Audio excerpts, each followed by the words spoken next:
स्थली पर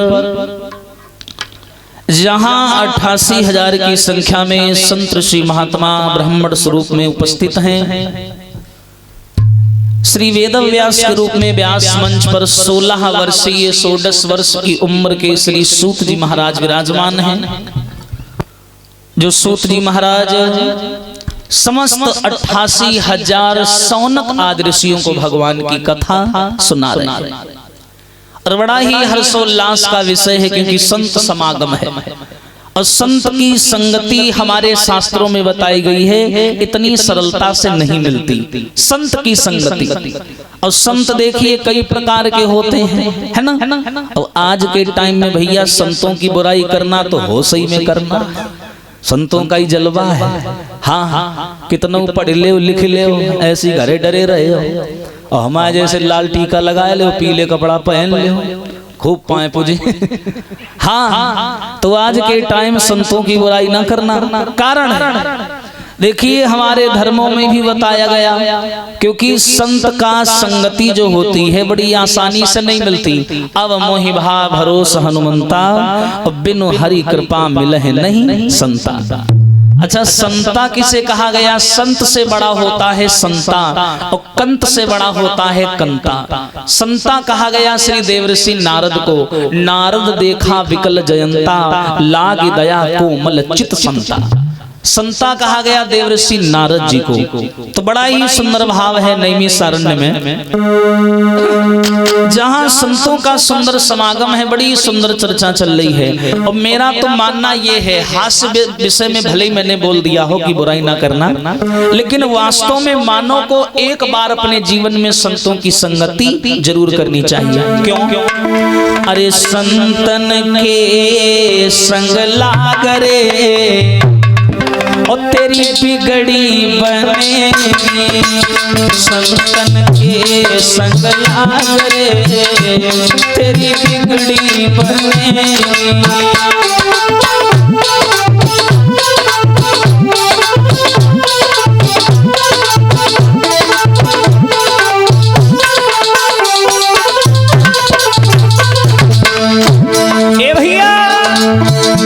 अरे संतन के संग लागरे तेरी बिगड़ी बनेगी।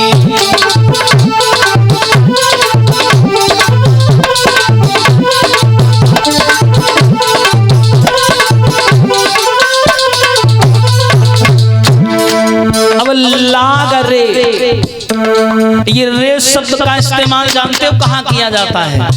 जब ये मन जो होता है ना मूड हो जाता है। मूड का मतलब होता है जो अपने अलावा किसी की ना सुने, तब रे शब्द का इस्तेमाल किया जाता है। कैसे? आइए प्रमाण देता हूँ। कोई आदमी बैठा है, तुम उसे एक बार बुलाओगे, ए भैया इधर आओ, दोबारा नाम लेके बुलाओगे, ए फलाने इधर आओ। अगर वो 2-3 बार नहीं सुनेगा तो क्या कहोगे? काहे रे, सुन क्यों नहीं रहा? रे शब्द निकलेगा ना। तो रे क्रोध का पर्यायवाची शब्द है। हाँ, इसीलिए रे शब्द का कवियों ने इस्तेमाल किया कि अरे मन संतन के संग लागरे बिगड़ी बनेगी। किनकी बिगड़ी बनेगी? हो ध्रुव की बनी गई, प्रहलाद की बनी गई। अरे ध्रुव की बनी गई, प्रहलाद की बनी गई। जी तो रामचरण अनुराग रे, ध्रुव की बनी गई और प्रहलाद की बनी गई, पर बनी कैसे? अरे रामचरण अनुराग रे तेरी बिगड़ी बनेगी। रामचरण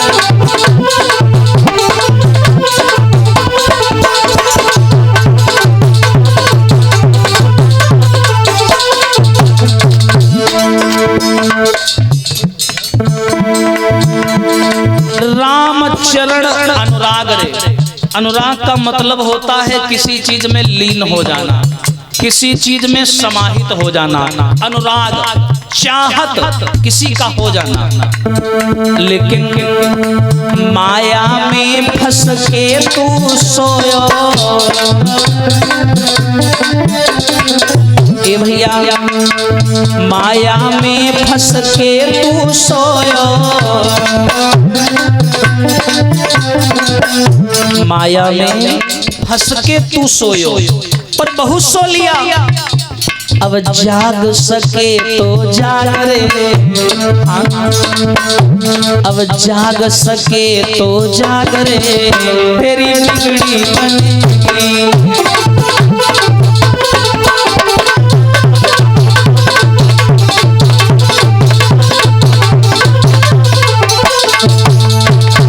संतन के संग लाग रे, तेरी बिगड़ी बनेगी। हाँ, माया में फंस के तू सोयो, जाग सके तो जाग रे। कारण है मीठे फल अब मिलेंगे कहाँ से, बीज कड़वे तो बो ही चुके हो, राही जागो हुआ अब सवेरा, सारी रजनी तो सो ही चुके हो। हाँ, हम जो बोते हैं हमें वही प्राप्त होता है, उसके विपरीत कुछ प्राप्त नहीं होगा। जैसे कि आचार्य जी अभी बड़ी सुंदर चर्चा सुना रहे हैं गोकर्ण और धुंधकारी के बारे में। अब देखिए वो चर्चा मानव के जीवन से जुड़ी हुई है, बस समझने की बात है। एक संत का जीवन कैसे एक पत्नी नरक बना देती है। अब यहाँ पत्नी का भाव जुड़ गया। हर आदमी भजन करता है, मेहनत करता है, परिश्रम करता है, भागवत सुनता है, घर में हवन करवाता है, अच्छी अच्छी किताबें पढ़ता है। इसका कारण यही है कि वो सुख और शांति को खोज रहा है। ध्यान रखना, यही स्वार्थ है मानव के भीतर। हाँ, और कोई स्वार्थ नहीं, सुख खोज रहा है। और हमारे धर्मों में मेरी माताओं बहनों पिता लोगों 7 प्रकार के सुखों का वर्णन किया गया है। 7 कौन कौन से सुख हैं कि पहलो सुख निरोगी काया, और दूजे सुख घर में होए माया। पहला सुख है निरोगी होए काया, यानी तुम कितने भी बड़े धन वाले बने रहना, अगर शरीर बलवान नहीं है, शरीर निरोगी नहीं है, तो सारा सुख बेकार है। क्योंकि संसार के सारे रिश्ते नाते हैं तो शरीर के ही ऊपर है, और जब हमारा शरीर ही बलवान नहीं होगा तो कैसे काम चलेगा। तो सबसे पहला सुख है शरीर का, और दूजे सुख घर में होए माया। दूसरा सुख है कि आज के समय में अगर जीवन जीना है तो माया यानी दौलत का भी होना अति आवश्यक है। क्योंकि ये कहावत झूठ नहीं बोली गई है, पिता बड़ो ना भैया सबसे बड़ो, इसीलिए ये कहावत भी बोली गई, तो माया का भी होना अति आवश्यक है। और तीसरा ओ तीजो सुख सुलक्षण नारी, और चौथा सुख सुत आज्ञाकारी। तीसरा सुख है नारी सुलक्षण होनी चाहिए। सु माने सुंदर, लक्षण माने विचार आचरण आदतें है बेटा। हाँ, और चौथा सुख सुत आज्ञाकारी। सुत माने बेटा, बेटा आज्ञाकारी होना चाहिए। अब शुरू से सुनना, शरीर बलवान है, शरीर बढ़िया है, घर में माया है, अगर नारी सही नहीं है तो भी दिक्कत है। क्यों? क्योंकि नारी को घर की गृहिणी बोला जाता है, ध्यान से सुन लेना, घर की लक्ष्मी बोला जाता है। अब आत्मदेव से शिक्षा ले लो आप लोग कि आत्मदेव कितने बड़े विद्वान थे, ब्राह्मण थे, पाठ पूजा करते थे, भगवान से सीधा संपर्क था, लेकिन पत्नी की वजह से दुखी रहते थे। जब इतना बड़ा विद्वान और पढ़ा लिखा शास्त्रों का ज्ञाता व्यक्ति दुखी रह सकता है, तो सोचो हमारी आपकी क्या हैसियत है। विचार करिए, कथा में यही सुनना चाहिए। नारी को घर की लक्ष्मी माना गया, उसके ऊपर घर की सारी गृहस्थी, घर का सुख दुख, कई कुलों की शान का भार उसके ऊपर होता है। क्यों? अरे नारी जो करे सो करी छोड़,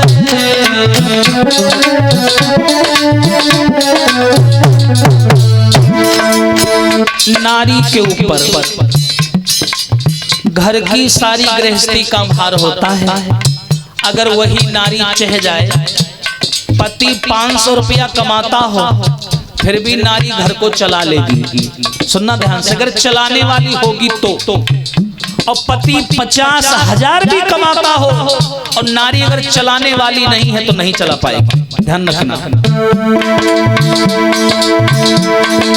वही अमीर पे भीख मंगाई दे, हरी भरे भाड़ फोड़े,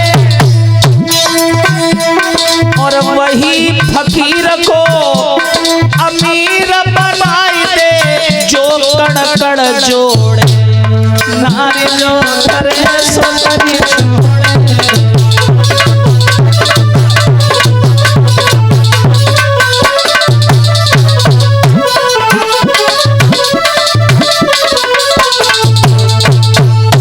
वही नारी चह जाए, कभी कभी सावित्री बनकर के पति को बलवान बना देती है, और कभी कभी मेनका अप्सरा बनकर के बलवान पति को भी निर्बल बना देती है। ध्यान रखना, नारी के ऊपर सारे घर का भार, साथ ही साथ पति का जीवन भी निर्भर होता है।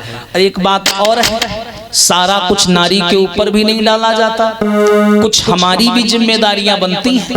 कौन कौन सी जिम्मेदारियां? कहते हैं जिस घर में नारियां प्रसन्न रहती हैं, जिस घर में नारियां खुशी रहती हैं ना, उस घर में प्रेम, सम्मान, सौहार्द, धन, लक्ष्मी, ऐश्वर्य, ये सारी चीजें बिना मांगे चली आती हैं। और जिस घर में सुबह होती नारियां रोती हैं, शाम होती नारियां रोती हैं, वो घर हमेशा नर्क और शमशान जैसा लगता है। ऐसा लगता है मानो कोई मरसा गया हो घर में, है ना? इसीलिए इन सब चीजों को ध्यान रखना अति आवश्यक है श्रोताओं। और वही समझाते हैं श्री सूत जी महाराज, क्योंकि 88,000 संत बैठे हैं, उनको पत्नी की बातों से क्या लेना देना, है ना? उनको तो भाई शास्त्रों की बात करो, ये घर गृहस्थी की बातों से संतों को क्या लेना देना। सूत जी महाराज घर गृहस्थी की बातें इसलिए बता रहे हैं क्योंकि उनको मालूम है कि हमारे जाने के बाद जब शास्त्रों का निर्माण होगा तो उनमें इन बातों का होना बहुत जरूरी है।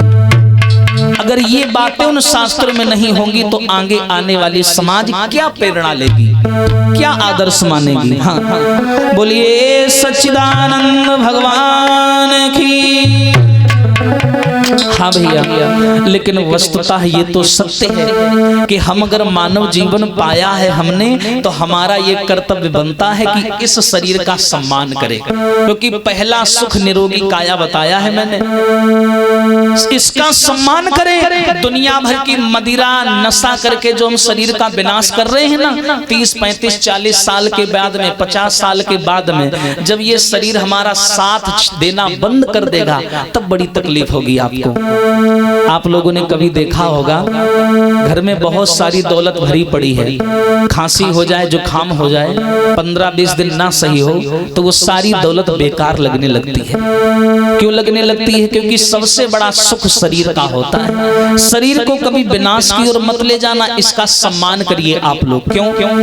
ईश्वर अंश जीव अविनाशी, चेतन अमल सहज सुख राशि। ये ईश्वर का अंश है, ईश्वरीय कृपा मानव पर होती है, तब जाकर के मानव का तन मिलता है। बड़े भाग मानव तन पावा, सुर दुर्लभ सद ग्रंथन गावा। बताइए कितने सौभाग्यों से मनुष्य का शरीर मिला है, मानव योनि में हमें आपको आने को मिला है। अच्छा, यहाँ पर तुलसीदास अगर चाहते तो ये भी तो लिख सकते थे कि बड़े भाग गधा तन पावा, बड़े भाग भैंसा तन पावा। क्यों नहीं लिखा? यही क्यों लिख दिया कि बड़े भाग मानस तन पावा? क्योंकि मनुष्य में और जानवर में जमीन आसमान का भेद है। मानव स्वतंत्र है, मनुष्य मानव स्वतंत्र है, पर जानवर परतंत्र है। मनुष्य जहां चाहे वहां जा सकता है, जो चाहे वो खा सकता है, जो चाहे वो पहन सकता है, जहां चाहे वहां लेट सकता है, उठ बैठ सकता है, पर ये सारी सुविधाएं, मूल भौतिक सुविधाएं जानवर के पास नहीं। उसे अगर भूख लगी है तो घर जाके तुम्हारे मांग के खाना नहीं खा सकता, प्यास लगी है तो खूंटे पे बंधा तड़पता रहेगा पर आपसे पानी नहीं मांग सकता, ठंड में सिकुड़ता रहेगा आपसे बिस्तर नहीं मांग सकता, क्योंकि वो पराधीन है। और तुलसीदास कहते हैं कि पराधीन सपने हो सुख नहीं। याद रखना, पराधीन को सपने में भी सुख नहीं मिलता समाज के लोगों। इसलिए शरीर का सम्मान करिए। अगर शरीर नहीं है तो कुछ नहीं है। जिसने इसका नहीं सम्मान किया, जब ये छूटेगा अभिमान में आकर के, तब जानते हो क्या होगा कि तेरा रंग भंग हो जाएगा, अभिमान करे क्यों का तेरा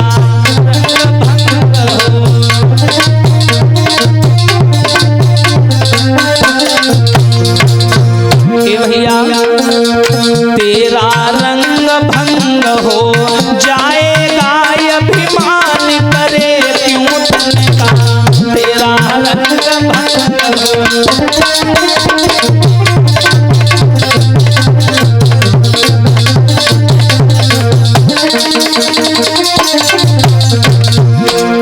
भैया तेरा रंग भंग हो जाएगा। विचार करिए। और कभी अपने आप को महसूस करना आईने के आगे। संसार में हर चीज झूठी है, लेकिन एक आईना है जो हमेशा सत्य बोलता है। कभी महसूस करना उसके आगे कि आज जैसे लग रहे हो, कल थोड़ा फर्क मिलेगा, परसों जब उसके आगे जाओगे तो और फर्क मिलेगा। हर दिन एक जैसा नहीं रहता। आईना सत्य बोलता है, और आईना मन का दर्पण वो आपको सावधान करता है कि पगले अब तो जान ले। अरे सुंदर काया माटी होगी,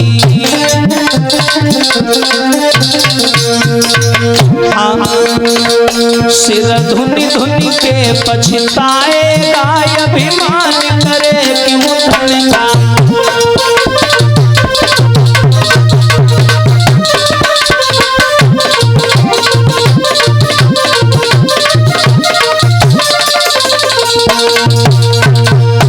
तेरा रंग भंग हो जाएगा, अभिमान करे क्यों तन का। और आज के समय में मानो कितना भी विद्वान बन जाए, कितना भी शास्त्रों को पढ़ ले, पर अभिमान रहित नहीं हो पाता। अभिमान सहित डोलता है, चाहे वो जहां डोले।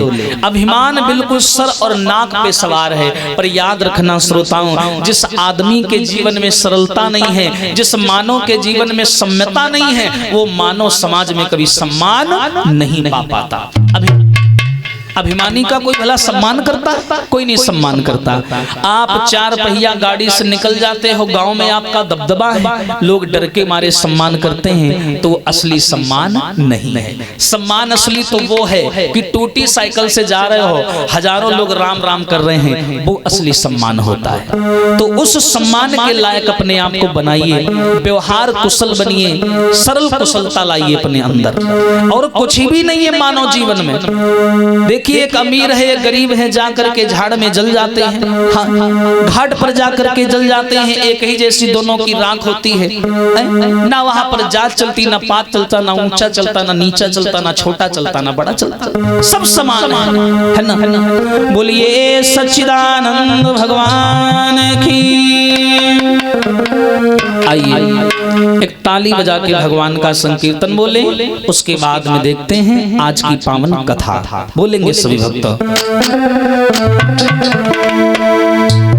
अरे तेरी मंद मंद मुस्कानियां पे,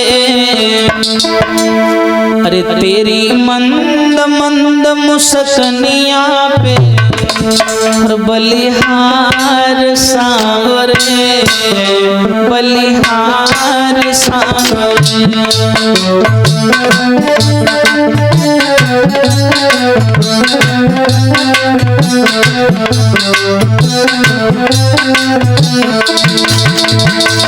बोले सभी लोग ताली बजा करके भाव से जय हो। अब आप भी हमारा सहयोग करिए, क्योंकि वक्ता और श्रोता ये धर्म रूपी गाड़ी के दो पहिया हैं। हाँ, अब हम चाहे कितना भी मन बनाए, अगर आप लोगों का मन नहीं हमारे मन से मिलेगा तो आनंद नहीं आएगा।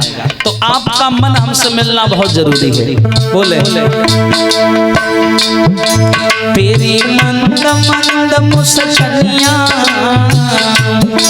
तेरी मंद मंद मुस्कानियां पे, बलिहार सांवरे, बलिहार सांवरे।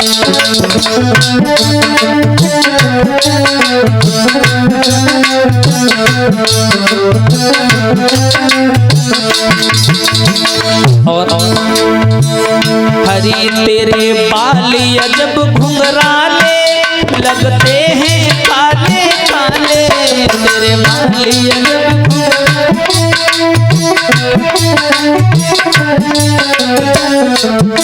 तेरे बाल अजब घुंघराले, लगते हैं काले काले, तेरे बाल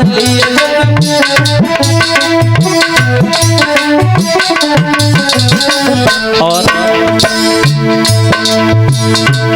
तेरी मोर मुकुट लटकनिया,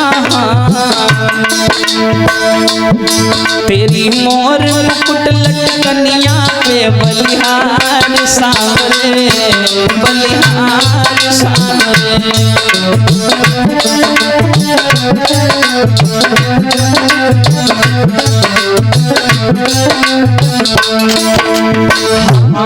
तेरी मंद मंद मुस्कनिया पे बलिहार सांवरे, बलिहार सांवरे।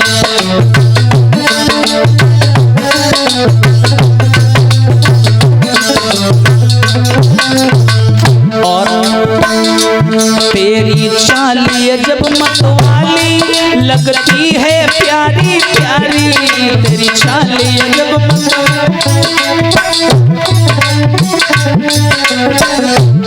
तेरी चालिए जब मतवारी लगती है प्यारी प्यारी, तेरी चालिए जब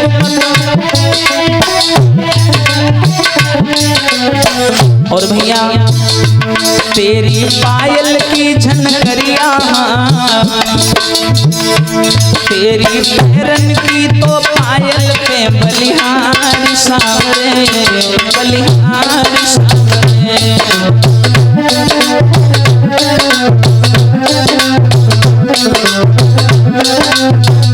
बोलिए सच्चिदानंद भगवान की, बोलिए कन्हैया लाल की। श्री सूत जी महाराज देते हैं सौनक आदृश्यों। ये पावन श्रीमद् भागवत कथा जो आप सभी के समक्ष चल रही है, आइए जानते हैं कि इसी भागवत कथा का मृत्यु लोक में किसने प्रचार प्रसार किया और यही भागवत कथा सबसे पहले मृत्यु लोक में कैसे आई और किसने किसको सुनाई। आप लोगों ने बड़े ही सुंदर एक संत हुए हैं, द्वैपायन व्यास हुए हैं, जिनका नाम है श्री सुखदेव जी महाराज।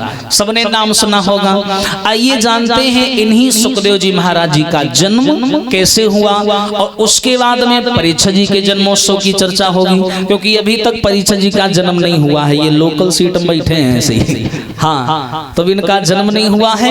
आइए मजबूत चर्चा की ओर ध्यान देते हैं।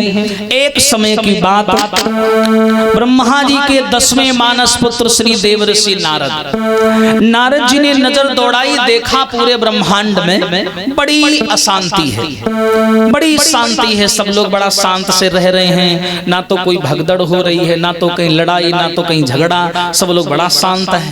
हाँ, नारद जी ने देखा और नारद जी को शांति प्रिय नहीं है। नारद जी का मानना यह है कि कहीं ना कहीं थोड़ी मोटी छोटी मोटी लड़ाई होती रहे। तो नारद जी ने वीणा उठाया और चले, और जैसे नारद जी चले तो कैलाश पर्वत के नजदीक से होते हुए निकले तो कैलाश पर्वत पर बड़ी शांति देखी, क्योंकि भोले बाबा जब भी कैलाश पर्वत पर रहा करते थे तो आए दिन तांडव हुआ करता था, कई भूत प्रेतों के साथ नृत्य किया करते थे, तो भगदड़ हुआ करती थी। नारद जी ने देखा बड़ी शांति है, नारद जी आ गए और जैसे ही कैलाश पर्वत पर कदम रखा, और बड़ी अच्छी बात तो यह है कि मैया पार्वती जो हैं, इनके गुरु जो हैं वो हैं देवर्षि नारद। तो जैसे नारद को देखा कि हमारे गुरु जी आए हैं, तुरंत आसन डाल करके बैठाया, आइए गुरुदेव बैठिए। कैसे आए? अब नारद बैठ तो गए लेकिन इधर उधर ताकने लगे। तो पार्वती बोली तुम इधर उधर क्या देख रहे हो? नारद बोले ये बताओ भोले बाबा कहाँ हैं? बोले वो तो नहीं है। कहाँ गए? थोड़ा काम से बाहर गए हैं। नारद बोले बस काम बन गया। नारद बोले सही बताओ वो हैं तो नहीं? बोले नहीं है, वो यहाँ नहीं है, किसी काम से बाहर गए। आप बताइए। नारद बोले मैं तुमको बहुत बड़ी राज की बात बताने आया हूँ। पार्वती बोली कौन से राज की बात?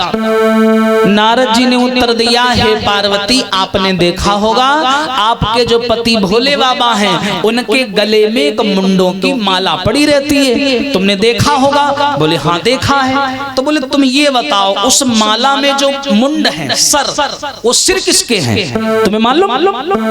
पार्वती बोली हाय जा तो हमें नहीं मालूम।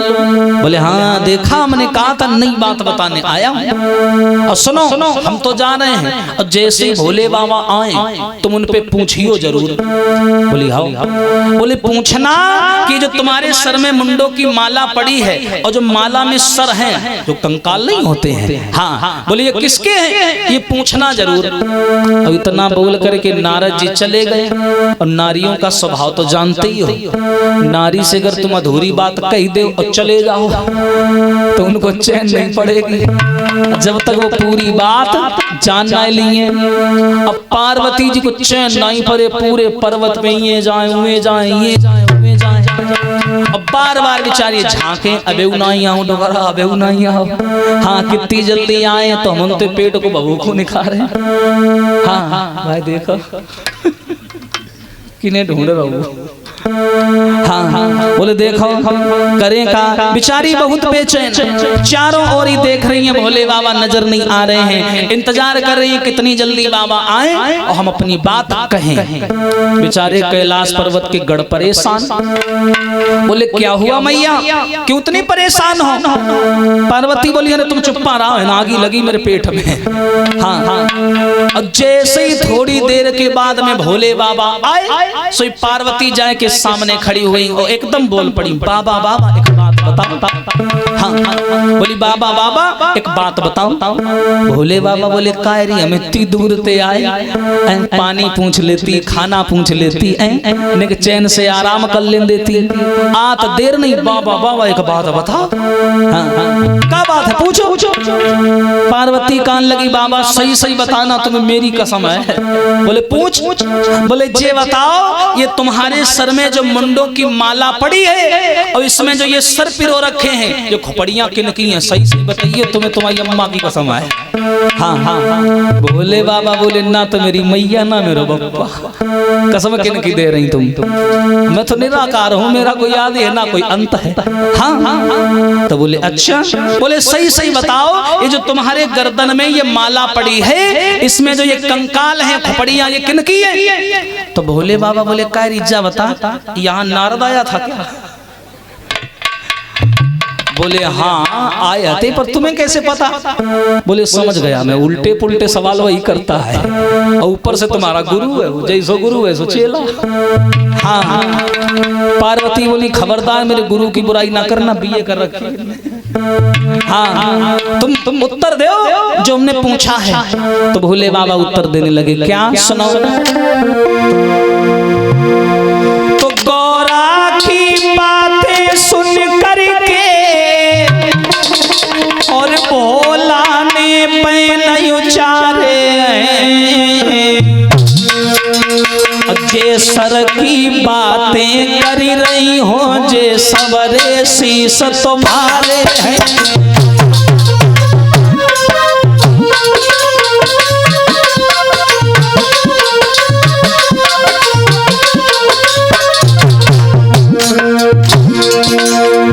ए पार्वती सुनो मेरी बात, ये जो तुम सर की बातें कर रही हो ना, ये सर किसी और के नहीं है, ये सब के सब सर तुम्हारे हैं, तुम्हारे हैं, तुम्हारे हैं।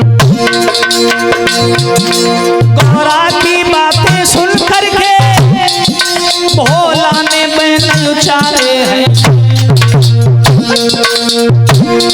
सुन ये सर की बातें कर रही हो, ये सबरे शीश तुम्हारे हैं।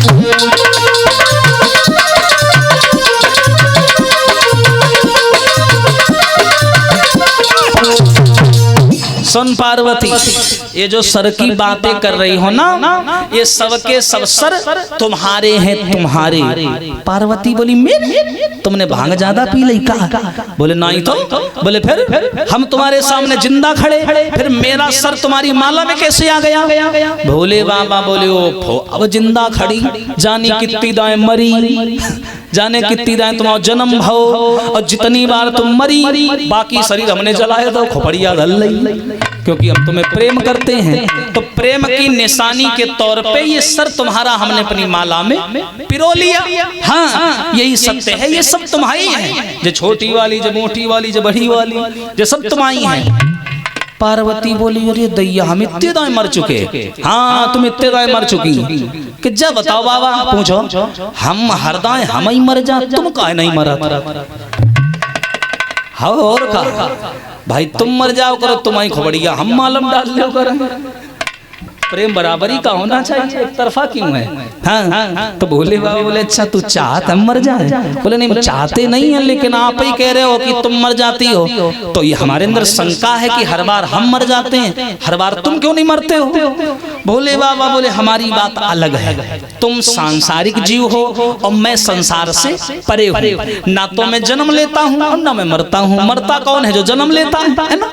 फसल तो वही काटेगा जो बोएगा, और जिसने बोई ना वो किसकी काटेगा? हाँ, तो इसलिए मैं ना जन्म लेता हूँ ना मरता हूँ, जन्म और मरण से मेरा कोई संबंध ही नहीं है। तो बोले क्यों? फिर तुम कहाँ से आए? कहाँ से आए फिर तुम?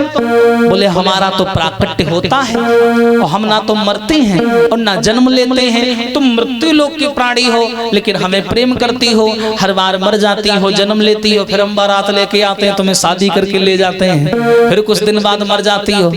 तो पार्वती बोली काया बूढ़ी हो के मरती के बीच ही में। बोले तुम मरती नहीं हो, जबरदस्ती आत्महत्या करती हो, कहीं आग में कूद जाती हो, कहीं ये करती हो, कहीं वो करती हो, उल्टी सीधे काम करती हो और का।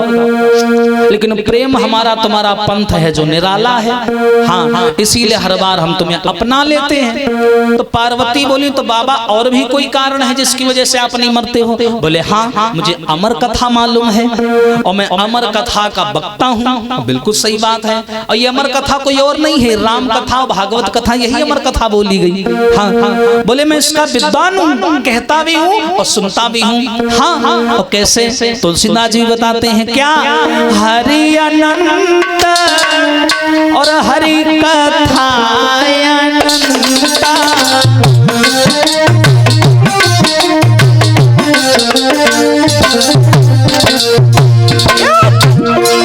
अरे कहाँ ही सुनहि बहु विधि सब संता,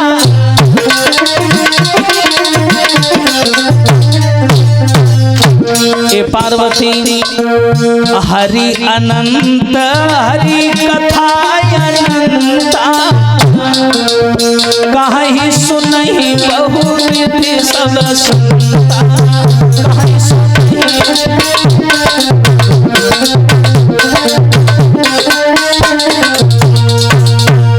बोले हरि अनंत हरि कथा अनंता। बोले देखो हरि अनंत हरि कथा सुनता है ना, अनंता।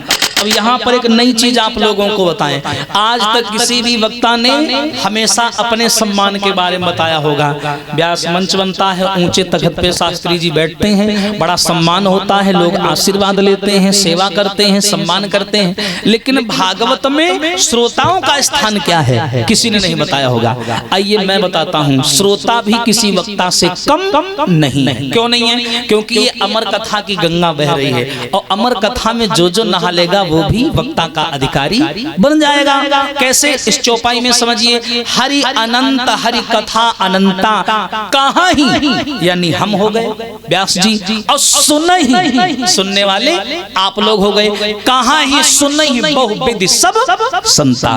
तो भागवत में रामायण में श्रोताओं को संता की उपाधि दी गई है। समझ लो कितना बड़ा स्थान आप लोगों को मिला, लेकिन ये कोई नहीं बताता। कहाँ ही यानी मैं और सुनहि यानी आप लोग, बहुविधि सब संता।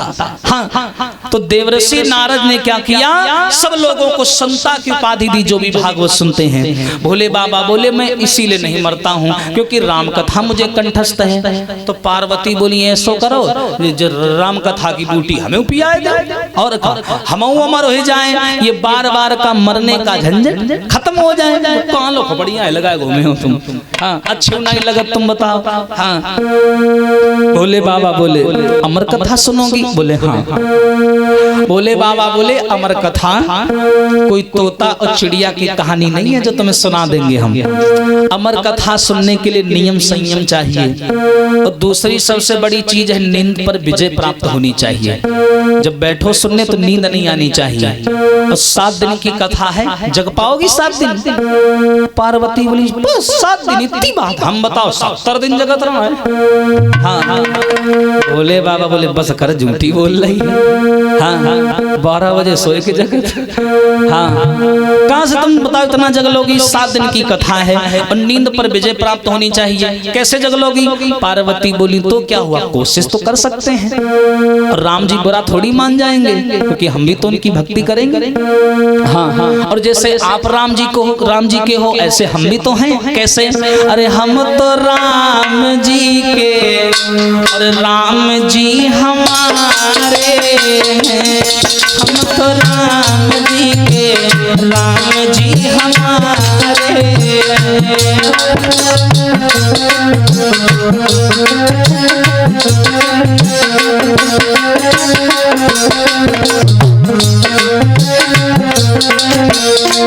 हम तो राम जी के, राम जी हमारे हैं। हम तो ए भैया हम आए द्वार तुम्हारे हैं।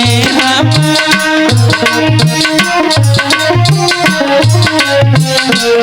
और देखो भैया आज सबसे बड़ी खुशी की बात है, राम कथा भी चल रही है और राम जी का एक बहुत बड़ा ऐतिहासिक दिन भी है, पता भी होगा आप लोगों को, है ना?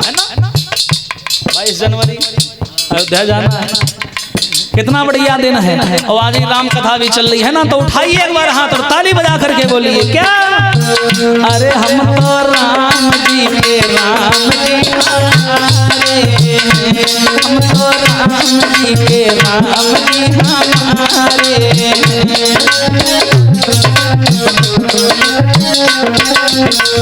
और भैया वो तो जग के पालनहारे हैं।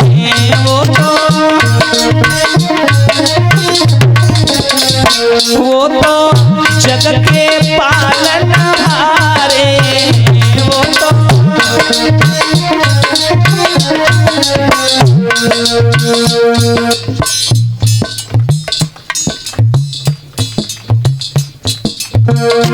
और हरि हम तो राम जी के, राम जी हमारे हैं। हम तो राम जी के, राम जी हमारे। हरि बोल हो हमारे हैं। बोलिए रामचंद्र भगवान की, बोलिए अयोध्या धाम की। आज भोले बाबा से जब मैया पार्वती जिद करने लगी, बोली बाबा हमें भी कथा सुनाओ, हमें भी सुननी है कथा। तो भोले बाबा बोले जब नहीं मान नहीं हो तो अच्छा चलो। अब देखो मैया पार्वती को भोले बाबा लेकर चले, कैलाश पर्वत पर नहीं सुनाई। उनको लगा अगर पार्वती के अलावा कोई तीसरा सदस्य कथा सुन लेगा और वो भी अगर अमर हो गया तो वो इन शक्तियों का गलत फायदा उठा सकता है। इसलिए एकांत वातावरण में लेकर के पार्वती जी को गए। कौन? भोले बाबा। और कहां पहुंचे? अमरनाथ की गुफा में। अमरनाथ एक ऐसी गुफा है जहां बहुत ठंड पड़ती है, सुना भी होगा आप लोगों ने। भोले बाबा उसी अमरनाथ की गुफा में पहुंच गए और वहां जाने के बाद भोले बाबा ने क्या किया? अपना त्रिशूल उठाया, आज्ञा दी, कहा जाओ इस गुफा के अंदर किसी भी योनि का व्यक्ति हो, चाहे मानव की योनि का हो, चाहे जीव जंतु की योनि का हो, चाहे पशु योनि का हो, चाहे कोई भी हो जो सजीव है, निर्जीव ना हो, सजीव है, जो श्वास लेता है, बोलता है, चलता है, फिरता है, वो होना चाहिए। उसको निकाल के बाहर करो, है ना, कि अगर उसने कथा सुन ली तो वो भी अमर हो जाएगा। तो त्रिशूल ने ज्वाला निकाली अपने आगे से और अंदर जो भी था गुफा में सबको निकाल के बाहर कर दिया। और आकर के भोले बाबा को सूचना दी, बाबा अब कोई नहीं है वहां, अब आप आराम से कथा सुना सकते हो। अब भोले बाबा पार्वती जी को लेकर गुफा के अंदर आए, आसन लगाया, बैठ गए, सामने पार्वती जी बैठ गई। और जैसे पार्वती जी बैठी, भोले बाबा बोले देखो हम कथा सुनाने जा रहे हैं, सोना नहीं, और दूसरी बात मैं नेत्र बंद कर लूंगा क्योंकि मैं राम जी के ध्यान में मग्न होकर कथा सुनाऊंगा और ध्यान हमेशा नेत्र नेत्रों को बंद करके ही होता है ना। तो तुम एक काम करना, बीच बीच में हुंकारी देती रहना, हूं करती रहना, हाँ, ताकि हमको लगेगा कि तुम कथा सुन नहीं हो, जिंदा हो गए। हाँ, तो बोले इसलिए हूं करती रहना। पार्वती बोली हाँ ठीक, तुम सुनाओ, तुम शुरू हो जाओ, हम तैयार हैं। अब भोले बाबा ने नेत्रों को बंद किया और कथा सुनाना शुरू कर दिया। पार्वती जी बीच में हुंकारी भरती हैं बार बार ऐसे ऐसे, हाँ बहुत बढ़िया बहुत बढ़िया, जय हो जय हो जय हो। 2-3 दिन चलत रही जय हो जय हो। हाँ 2-3 दिन बड़ी कर रैया करके बेचारी जगत रही, धल्लो बगल में पानी, नेक नींद आए छप्पा मारो पानी। हाँ बेचारी 2-3 दिन तक जगत रही, लेकिन 2-3 दिन के बाद हल्के हल्के झोंका लेने लगी, नींद आने लगी। तो जब नींद आने लगी तो पार्वती के मुंह से एक चीज निकली। का निकली? हरी नींदिया बाई के घर जइयो, हरी जागर राम भजन ना हो। नींदिया बाई के घर जइयो, जागर राम भजन ना हो।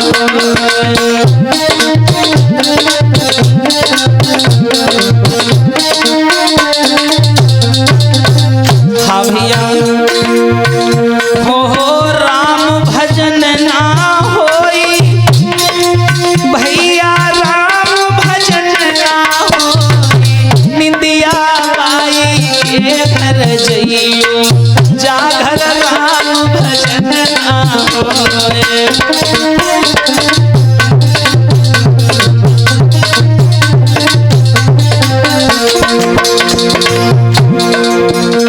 जब पार्वती जी को नींद सताने लगी तो पार्वती जी निंद्रा मैया से बोली, ए मैया हमें क्यों सता रही हो, हम तो राम का भजन कर रहे हैं। अरे सताना है तो उनको सताओ जो राम का भजन ना करते हो, है ना। और कौन कौन जगता है रात में? अरे कई कोई जागे रोगी भोगी, कई कोई जागे चोर। ए मैया कई कोई जागे रोगी भोगी, कई कोई जागे चोर, और या फिर जागे संत महात्मा, और लगी राम से तोर। निंदिया बाई के घर जइयो, जागर राम भजन ना होए।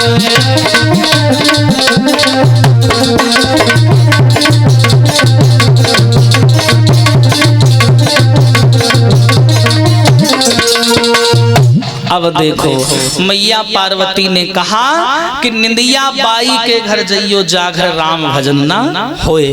कई कोई जागे रोगी भोगी, कई कोई जागे चोर, और या फिर जागे संत महात्मा, लगी राम से दूर, है ना।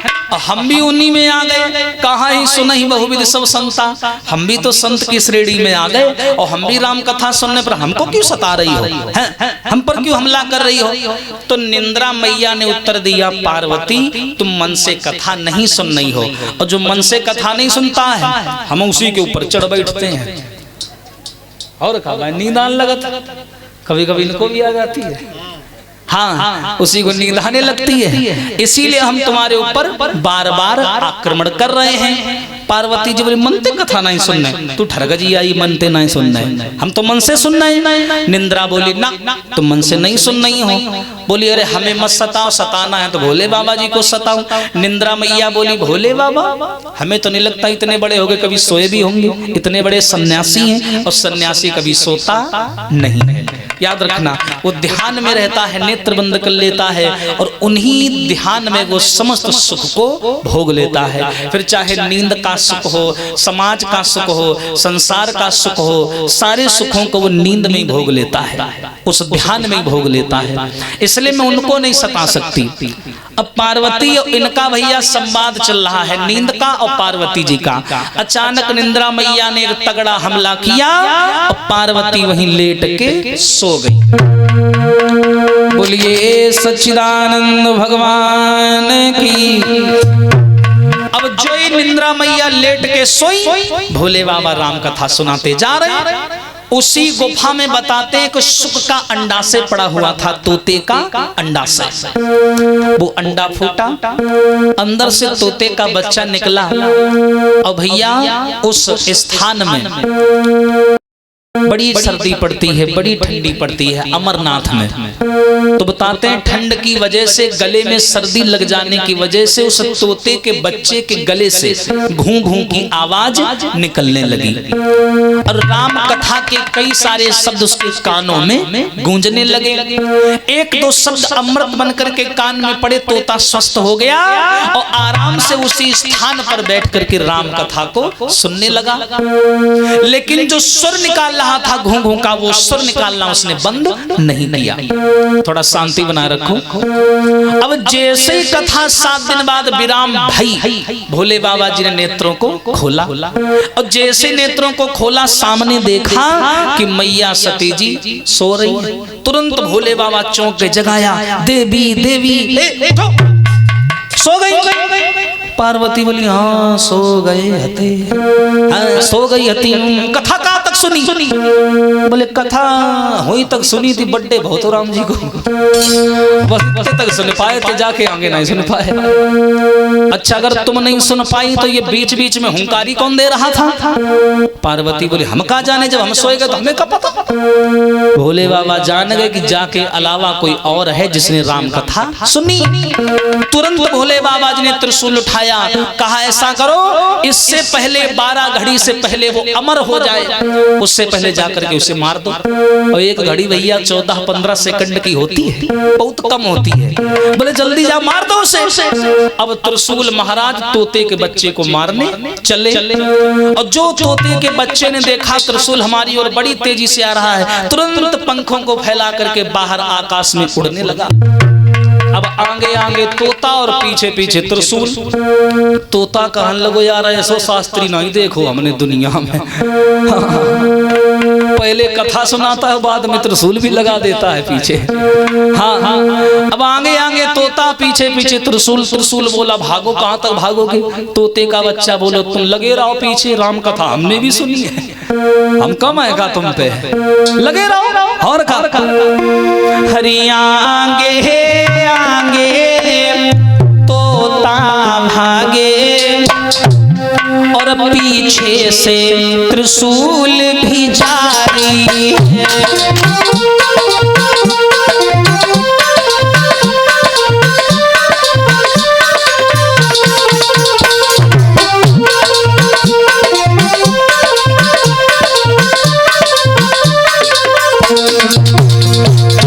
सुनिए भैया,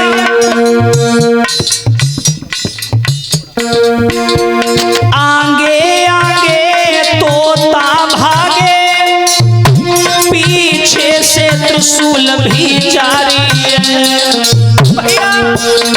वो तोता हा करी रो है, पर छूटती नाई पिछारी है।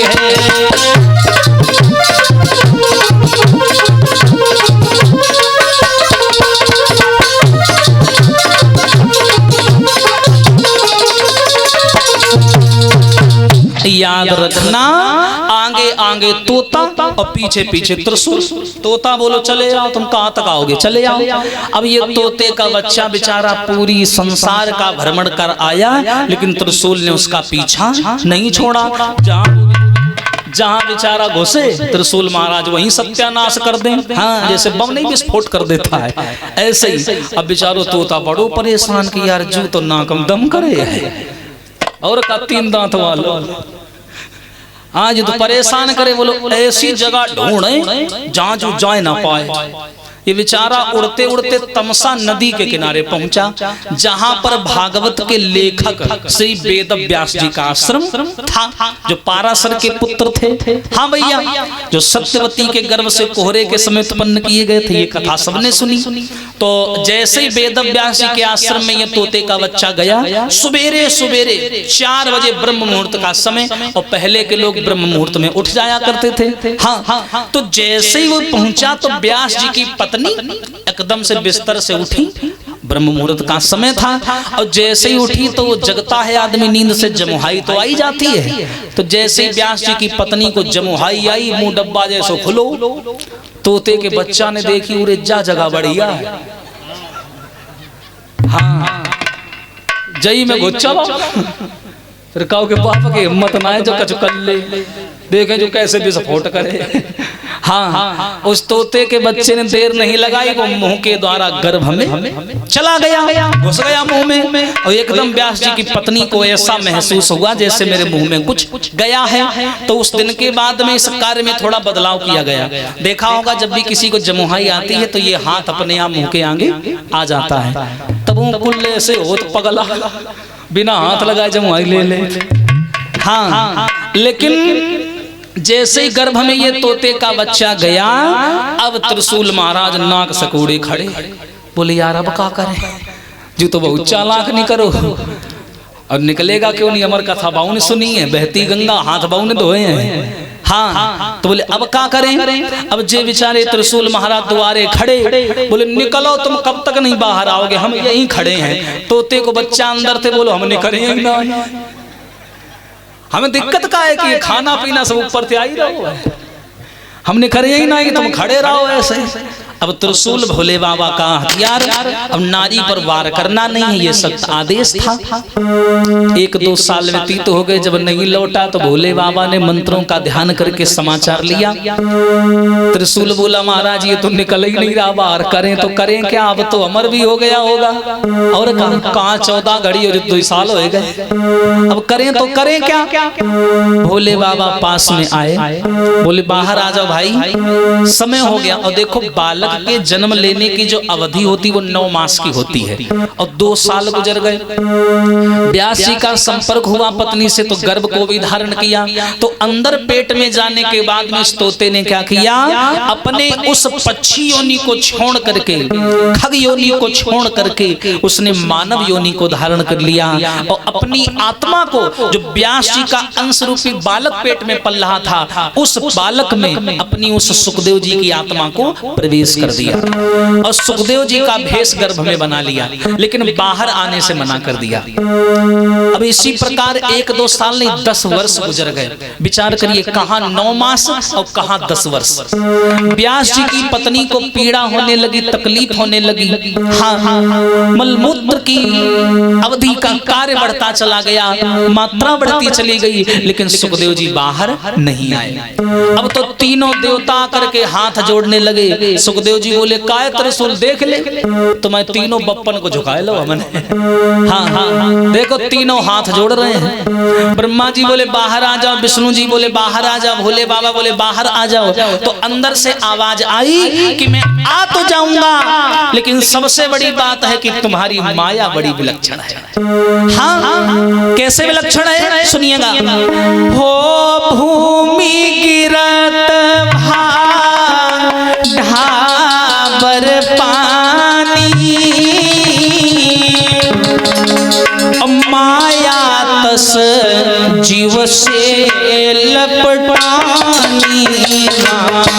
सिया राम जय जय राम राम, सिया राम जय जय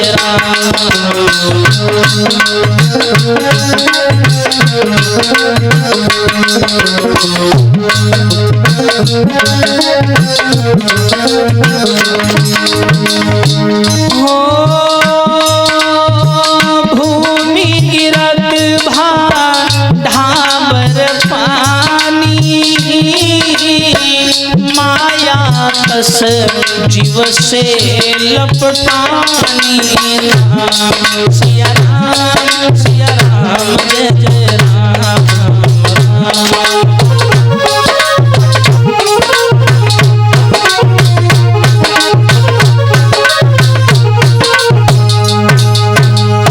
अंदर से आवाज आई कि ब्रह्मा जी विष्णु जी, हे भोले बाबा, सबसे बड़ी समस्या है कि जब जीव माँ के गर्भ में होता है तब वो आपका होता है, और जैसे गर्भ से बाहर आता है वो संसार का हो जाता है। तुम उसके पीछे अपनी माया लगा देते हो। अब बताओ हम क्या करें? तो हम नहीं आएंगे, हम यहीं भले कम से कम आपका भजन तो कर रहे हैं, यहाँ बाहर नहीं आएंगे। भूमि गिरत भा ढाबर पानी, बारिश होती है, आसमान से बूंद नीचे की ओर आती है, जमीन पर गिरने से पहले वो बूंद स्वच्छ होती है, निर्मल होती है, साफ होती है, पर जब जमीन पर गिरती है तो माटी में मिलकर मटमैली हो जाती है। उसी प्रकार अभी तो मैं आपका हूँ, पर जैसे ही बाहर आऊंगा तुरंत तुम अपनी माया लगा दोगे। कोई कहेगा तुम मेरे पुत्र हो, कोई कहेगा तुम मेरे भाई हो, कोई कहेगा मैं तुम्हारी माँ हूँ, और यही तो माया है। जहाँ मोह है वही तो माया है। अब अगर मोह ना हो तो कोई किसी के मरने पर क्यों रोता है? बताइए। जब अगर मोह ना हो, यही तो मोह है। बेटा अगर परदेश जाता है माँ को उसकी याद आती है, ये भी एक मोह का कारण है ना?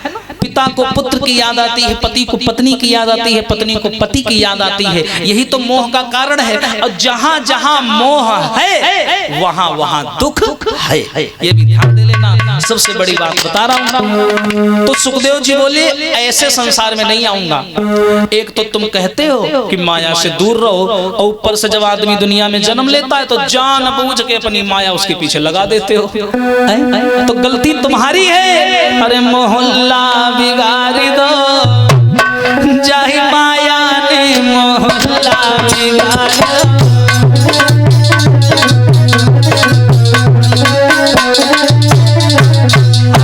मोहल्ला बिगाड़ी दो, जाहि माया ने मोहल्ला बिगाड़ी दो।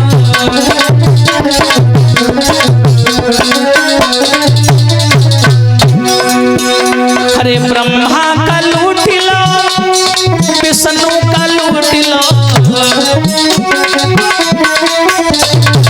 हाँ ये जो माया का ज्ञान दे रहे हैं ना, ये चार मुख वाले खड़े हैं ब्रह्मा जी हैं, इनसे पूछो इनकी का दशा भई थी। अरे विष्णु जी किसे न बोल रहे, इनसे पूछो इनकी का हालत भई थी। विष्णु जी कान लगे, यार भोले बाबा तुम्हारी एक गलती देखो कितनी भारी पड़ रही है। तुमने अमर कथा सुनाई, बाने सुन ली, अब वो देखो कैसो हरिश्चंद्र बनना हुआ है। हाँ हरे ब्रह्मा का मोहिला, हरे विष्णु का मोहिला, और ऐसा ही नहीं भैया, जब विश्व मोहिनी का रूप बनाया था, जब समुद्र से अमृत निकला था, जे खड़े अमर कथा के विद्वान भोले बाबा, इनसे पूछो अरे भोला को नचाई दो, हाँ अरे भोला को नचाई दो,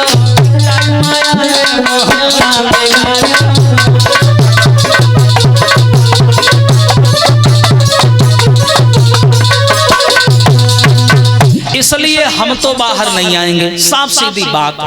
बोले ठीक है भैया ना आओ। अब 2 साल और व्यतीत हो गए, 12 साल हो गए, और जब 12 साल हो गए बालक नहीं आया, तब व्यास जी की पत्नी का शरीर पीला पड़ने लगा। पीला का मतलब होता है कि मृत्यु नजदीक है, शरीर पीला पड़ने लगा। तब देवता भी घबरा गए। देवता बोले बाहर आ जाओ, तुम जो कहोगे हम वो करेंगे। हाँ एकदम से व्यास जी आ गए, बोले बेटा बाहर आ जाओ, मैं तुम्हें पुत्र कह करके नहीं बुलाऊंगा, कोई काम नहीं करवाऊंगा तुमसे, तुम्हारा जो मन आए वो करना, और ना मन आए बैठे बैठे खाना, लेकिन बाहर आ जाओ, तुम्हारी माँ को पीड़ा हो रही है। हाँ पर सुखदेव जी बोले ना तुम दूर रहो, जब मेन 3 आदमी खड़े इनसे बात करने दो। हाँ इनसे बात करने दो। और तीनों से सुखदेव जी बोले ये बताओ, ये विष्णु जी जो माया के पति हैं, पहले विष्णु जी हमें वचन दें कि मैं जब बाहर आऊंगा तो इनकी माया हमें स्पर्श नहीं करेगी, तो मैं आऊंगा, पहले इनसे वचन दिवाओ। विष्णु जी बोले देखो आओ चाहे ना हम वचन नहीं देंगे, साफ सीधी बात। भाई ये तो संसार का नियम है कि जो बाहर आएगा संसार में जन्म लेगा, माया से बचेगा नहीं। क्योंकि यहाँ राम भी आए तो उनको भी विवाह करना पड़ा, है ना? यहाँ कृष्ण भी आए उनको भी विवाह करना करना पड़ा। माया से कोई नहीं बचा, कोई भी नहीं बचा।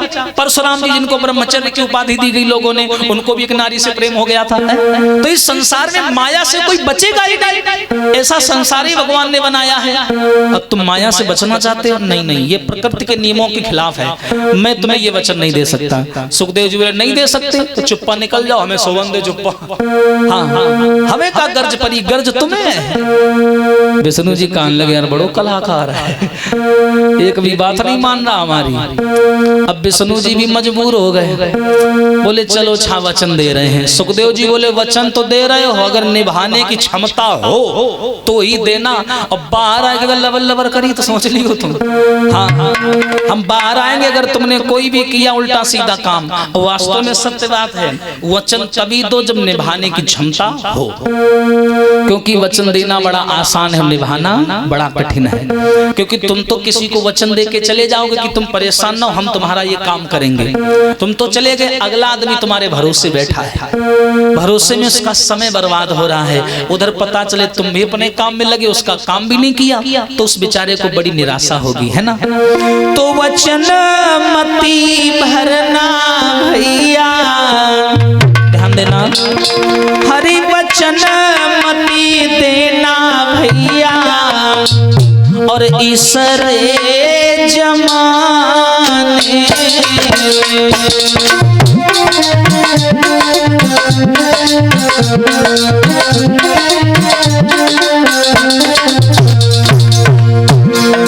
हरे वचन मती देना भैया, ईसरे जमाने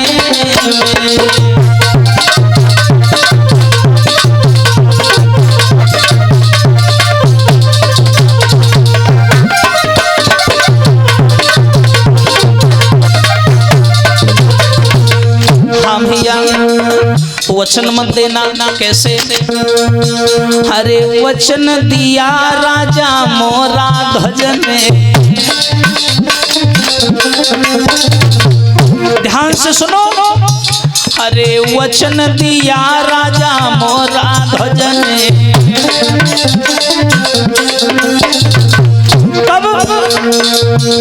जब भोजन मांगो तो श्री हरि ने मोरा ध्वज वचन दे दिया।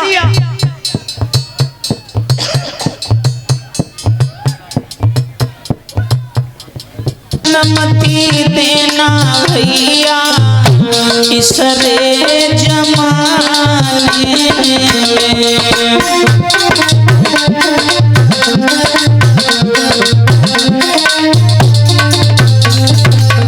कैसे? हरे वचन दिया राजा मोरा ध्वज ने, हरे भोजन मांगो तो श्री हरि ने, तब वचन तो दे दिया, लेकिन आखिरी में क्या हुआ? हरि के सुत पर आरो चली गो,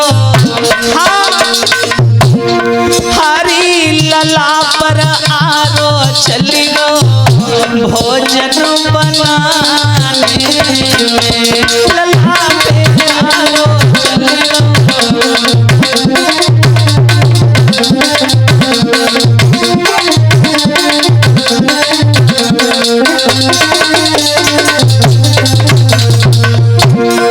हरे वचन मती देना भैया, ईसरे जमाने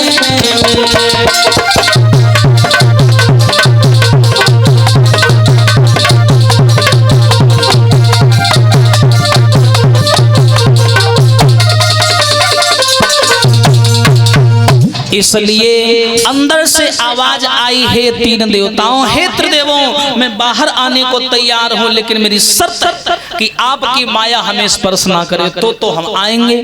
अब तीनों देवताओं ने विष्णु जी को समझाया, भोले बाबा ने, ब्रह्मा जी ने, अन्य देवताओं ने कहा प्रभु मान जाओ, हम मानते हैं माया का जो ये शब्द है प्रकृति का नियम है, माया से माँ से माया, माँ से मानव। माया और मानव का बड़ा ही पुराना संबंध है, घेरेगी जरूर, लेकिन इसलिए आप इस बालक को बाहर निकालिए, नहीं तो व्यास जी की पत्नी का निधन भी हो सकता है, क्योंकि पीड़ा बढ़ती जा रही है, दर्द बढ़ता जा रहा है। तब विष्णु जी ने वचन दिया कि ठीक है, मैं वचन देता हूँ, मेरी माया तुम्हें नहीं घेरेगी, तुम बाहर आ जाओ।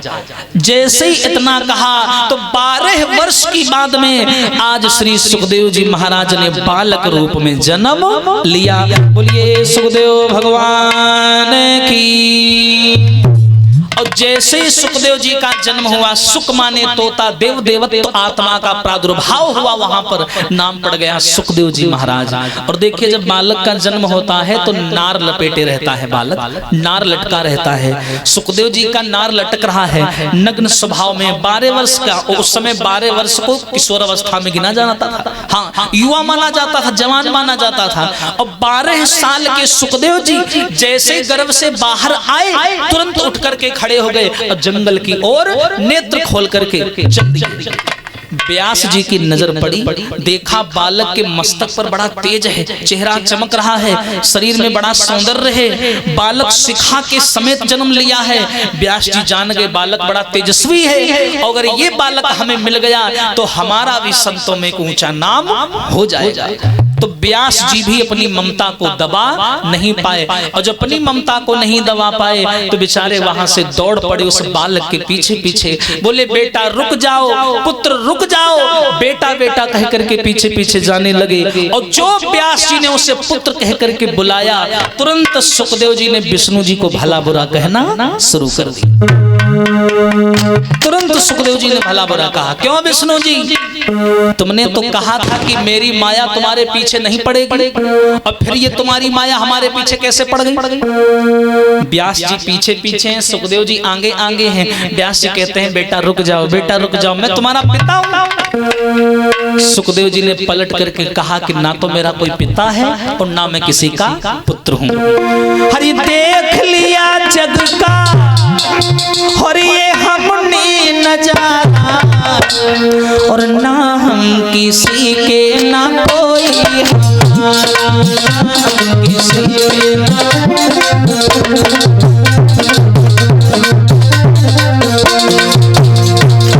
सुन लो, अरे मतलब से तिरिया पति को बुलावे, मतलब से,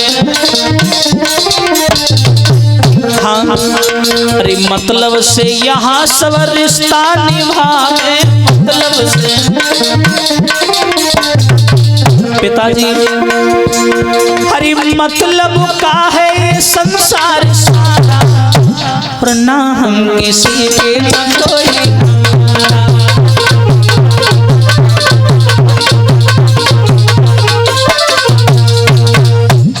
किसी का नहीं होता संसार में। आप मुझे अपना पुत्र कह रहे हो, मैंने संसार में आने से पहले विष्णु जी से वचन मांगा था कि ना तो मेरा कोई पिता है और ना मैं किसी का पुत्र हूँ। कोई मुझको ये बोल करके अपनी माया के बंधनों में, मोह के बंधनों में ना बांधे, मैं किसी का नहीं हूँ। व्यास जी बोले बेटा रुक जाओ, तुम जो कहोगे मैं करूंगा, तुम मेरे पुत्र हो, इस बात को स्वीकार करो। सुखदेव जी बोले मैंने कई बार बोला कि मैं तुम्हारा पुत्र नहीं हूँ, मैं संसार में अपना एक व्यक्तिगत कार्य करने आया हूँ, वो है सनातन का प्रचार करना, और इस पिता और पुत्र के मोह में बंध करके मैं ये काम नहीं कर पाऊंगा, इसलिए मुझे स्वतंत्र जीने दो, और मैं जो कर रहा हूं मुझे करने दो, जाने दो मुझे।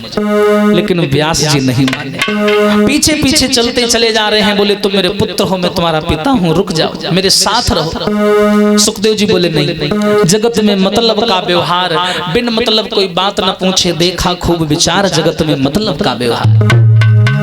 नारी सुंदर वस्त्र आभूषण मांगे बारंबार, और जो तुम बा को लाए के न दे वो मुखड़ा लेत बिगार, जगत में मतलब को व्यवहार। पुत्र कमा धन घर को लाए तो माता करती प्यार, और पिता कहे मेरे पुत सपूता अकलमंद होशियार, जगत में मतलब को व्यवहार। मैं नहीं आऊंगा, इसलिए मेरी बात मानो, आप चले जाओ। जब नहीं माने, सुखदेव जी विष्णु जी को याद करने लगे, बोले प्रभु आपने वचन दिया था और अब वचन नहीं निभा पा रहे हो, इनको समझाओ ना कि हमारे पीछे पीछे लगे हैं। तो विष्णु जी ने एक माया रचाई। कैसी रचाई? एक सुंदर सा ताल बनाया, सरोवर, और उस ताल में, उस सरोवर में कुछ कम से कम 5-6 अप्सराओं को भेजा। वो अप्सराएं नग्न अवस्था में ताल में नहा रही थी, वस्त्रों को उतार रखा था, व्यक्तिगत अंगों को दिखा करके प्रदर्शन करने लगी, पानी में नहाने लगी, एक दूसरे के ऊपर जल फेंकने लगी। सुखदेव जी वहां से निकले ताल के किनारे से। कन्याओं ने कोई एक्टिविटी, कोई गतिविधि नहीं करी, जैसे नहा रही आराम से नहा रही। और जैसे ही वहां से व्यास जी निकले, तुरंत कन्याओं ने अपने शरीर पर वस्त्र डाल लिए। तो व्यास जी ने कहा, अरे नादान कन्याओं, तुम्हारे सामने से 12 साल का जवान लड़का निकल गया, तब तो तुमने शरीर नहीं ढका, और मेरे जैसे बूढ़े आदमी को देख के शरीर ढक रही हो। तो उन कन्याओं ने कहा है कि हे संत महाराज, वो जो बालक निकल के गया ना, उसे यही नहीं पता कि नारी होती क्या है। और जिस बच्चे को यही ना पता हो कि नारी होती क्या है, तो उसके सामने मर्यादा का पर्दा करने का कोई फायदा नहीं है। मान के चलिए 2 आदमी जा रहे हैं, ठीक है, और रास्ते में 500 का नोट पड़ा है। एक आदमी जानता है कि ये 500 का नोट है, एक आदमी नहीं जानता कि ये क्या है। अब जो नहीं जानता उसके लिए तो वो कागज का टुकड़ा है, और जो जानता है उसके लिए पैसा है। अब जो जानता है वो तो झपट के उठा लेगा, और जो नहीं जानता है वो अपनी मस्ती भरी चाल में चला जाएगा। ठीक उसी प्रकार उस बच्चे को यही नहीं मालूम कि माया होती क्या है। और जिसे माया का ज्ञान ना हो, तो उसके सामने चाहे नंगे घूमो, चाहे कपड़ा पहन के घूमो, उसमें कोई फर्क नहीं है। और रही बात आपकी, आपने शादी भी की है, बाल बच्चे भी पैदा किए हैं, गृहस्थ आश्रम में भी रहे हो, तो आपको मालूम है कि नारी क्या होती है। इसलिए हमने आपके आगे पर्दा किया। व्यास जी बोले, क्या वो बालक कितना तेजस्वी है कि उसे माया तक नहीं पता? हाँ, बहुत तेजस्वी है। इसलिए मेरी मानो, उसे छोड़ो, आप जाओ अपना भजन करो जाके। हाँ, अरे एक दिन उड़े ताल के हंस और लौट नहीं आवेंगे। सुन हो? हाँ, अरे एक दिन उड़े ताल के हंस लौट नहीं आवेंगे।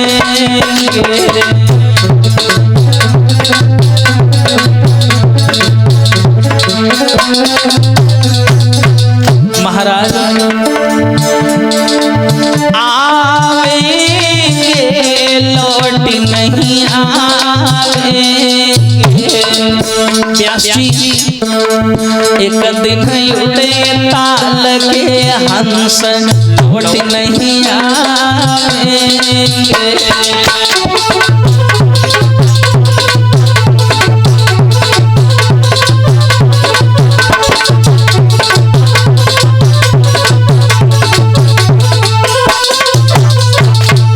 और सुनिए महाराज, जिन सुखदेव जी को अपना पुत्र कहते हुए घूम रहे हो, वो सुखदेव संसार में भागवत का प्रचार करने आए हैं।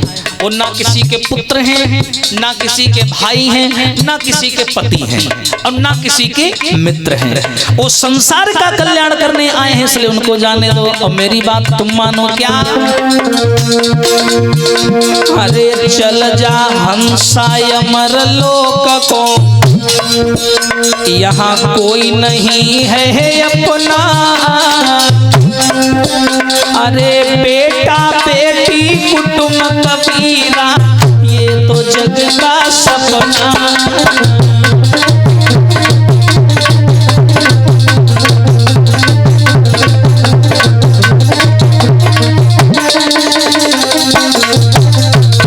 और सुनिए, अरे जिनको तुम अपनो मानती हो, यहाँ कोई नहीं है अपना। अरे बेटा बेटी तुम कबीला, ये तो जग का सपना।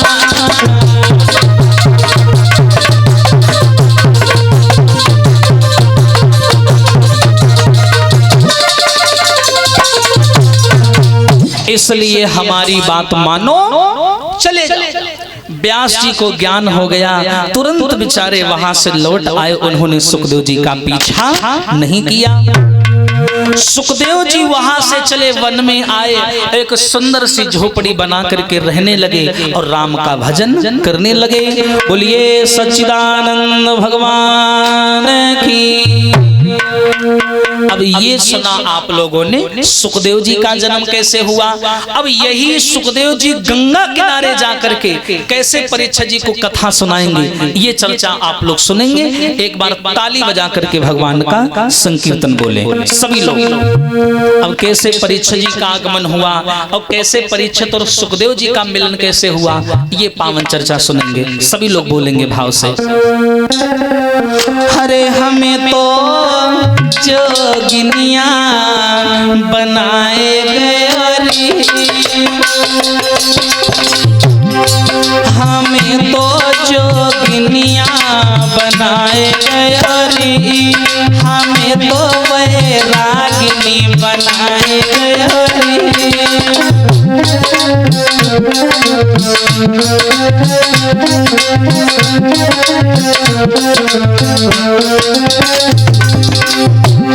वो छलिया नंदी को लाली, वो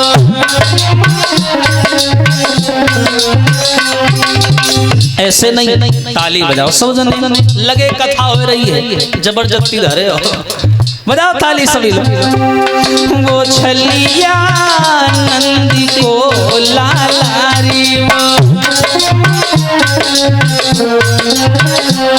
हमें तो वैरागिनी बनाए गए, हमें तो जोगिनिया बनाए गए। अरे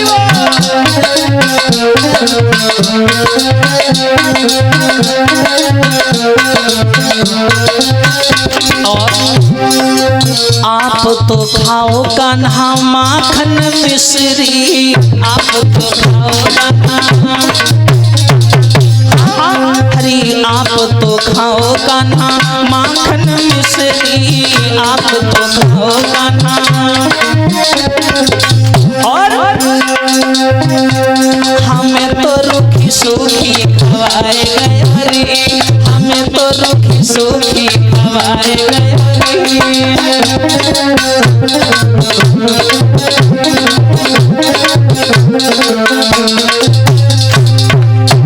वो छलिया नंदी को लालारी,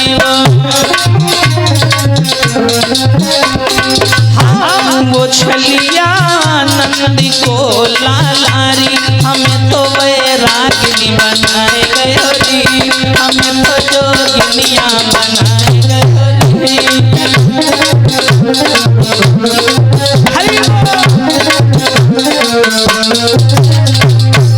और आप तो जाओ कान्हा मथुरा काशी, आप तो जाओ कान्हा, हाँ आप तो जाओ कान्हा मथुरा काशी, आप तो जाओ कान्हा। और हमें तो जय हो, हमें तो वृंदावन घुमाए गए, हमें तो वृंदावन घुमाए गए।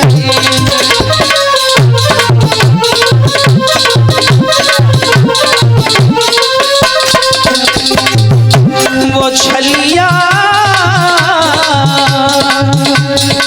नंदी को लालारी, वो छलिया नंदी को लालारी, हमें तो बैरागिनी बनाए गए, हमें तो जोगिनिया बनाए गए।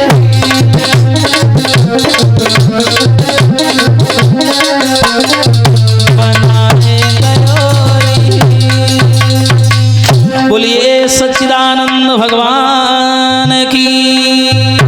मारी गई थी और आपकी जान जानकारी के लिए बता दें कि श्रीमद् भगवत गीता में जो अध्याय है वो भी 18 है, क्योंकि 18 दिन तक युद्ध चला था। और इस युद्ध में माताओं ना जाने कितनी बहनों के मांग के सिंदूर उजड़ गए, ना जाने कितने दोषी मारे गए, ना जाने कितने निर्दोषी मारे गए, ना जाने कितने बच्चे अनाथ हो गए, ना जाने कितनी माताओं की गोदी खाली हो गई। कहते हैं युद्ध चाहे छोटा हो चाहे बड़ा हो, परिणाम अच्छा नहीं होता है। इसीलिए कहते हैं जीवन में लड़ाई से जितना बचो उतना बचना चाहिए। जो आदमी लड़ाई झगड़ा मारपीट में ज्यादा सहयोग करते हैं ना, उनका जीवन ऐसे ही बदनामी में चला जाता है ना। वो देश वो राज्य कभी तरक्की नहीं कर पाता। लड़ाई से जितना बचो उतना बचना चाहिए। अब देखो बताते हैं, जब ये महाभारत का युद्ध हुआ, ये सत्य और असत्य, धर्म और अधर्म के बीच में था। सत्य की ओर है धर्मराज युधिष्ठिर, असत्य की ओर है वो कौरवपति दुर्योधन। ध्यान रखना, कारण क्या है? अब असत्य को सत्य कितना भी कमजोर हो जाए, सत्य कितना भी डर जाए, सत्य कितना भी चुप हो जाए, लेकिन कभी पराजित नहीं होता। ध्यान रखना, कभी हारता नहीं है। युद्ध का 18वां दिन था। कुंती नंदन भीम ने क्या किया? बलराम जी से छुपा करके और जाकर के उस दुर्योधन की जांघ को तोड़ दिया। और जैसे ही तोड़ा, दुर्योधन को श्राप लगा है कि जब ये तुरंत हंसेगा और तुरंत रो देगा तो इसकी मृत्यु हो जाए। तो दुर्योधन बेचारा अधमरा एक गड्ढे में पड़ा था कुरुक्षेत्र के मैदान में। भीम अपने घर चले आए। दुर्योधन अधमरा है, मरा नहीं है, दर्द में चिल्ला रहा है। तब तक क्या हुआ? पांडवों के गुरु द्रोणाचार्य का पुत्र अश्वत्थामा वहां पर आ गया।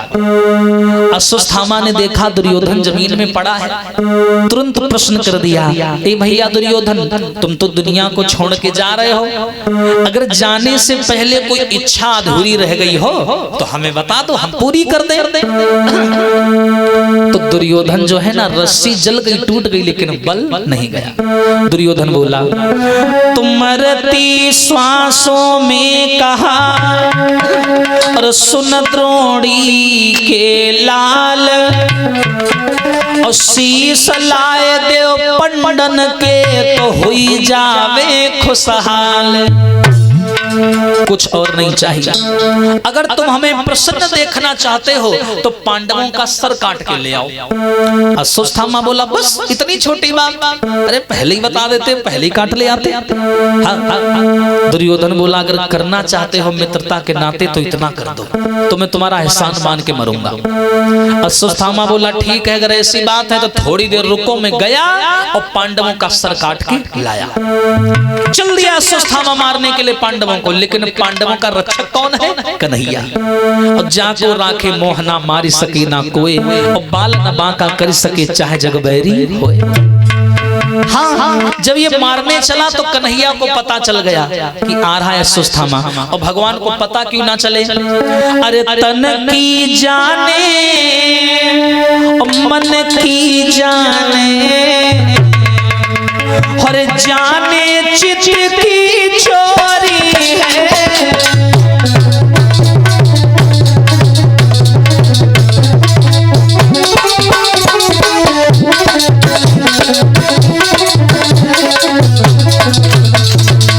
ए भैया, तन की जाने मन की जाने, हर जाने चित की चोरी है। ए भैया, उन गिरधारी से कहा छिपो, जगे हाथ जगत की डोरी है।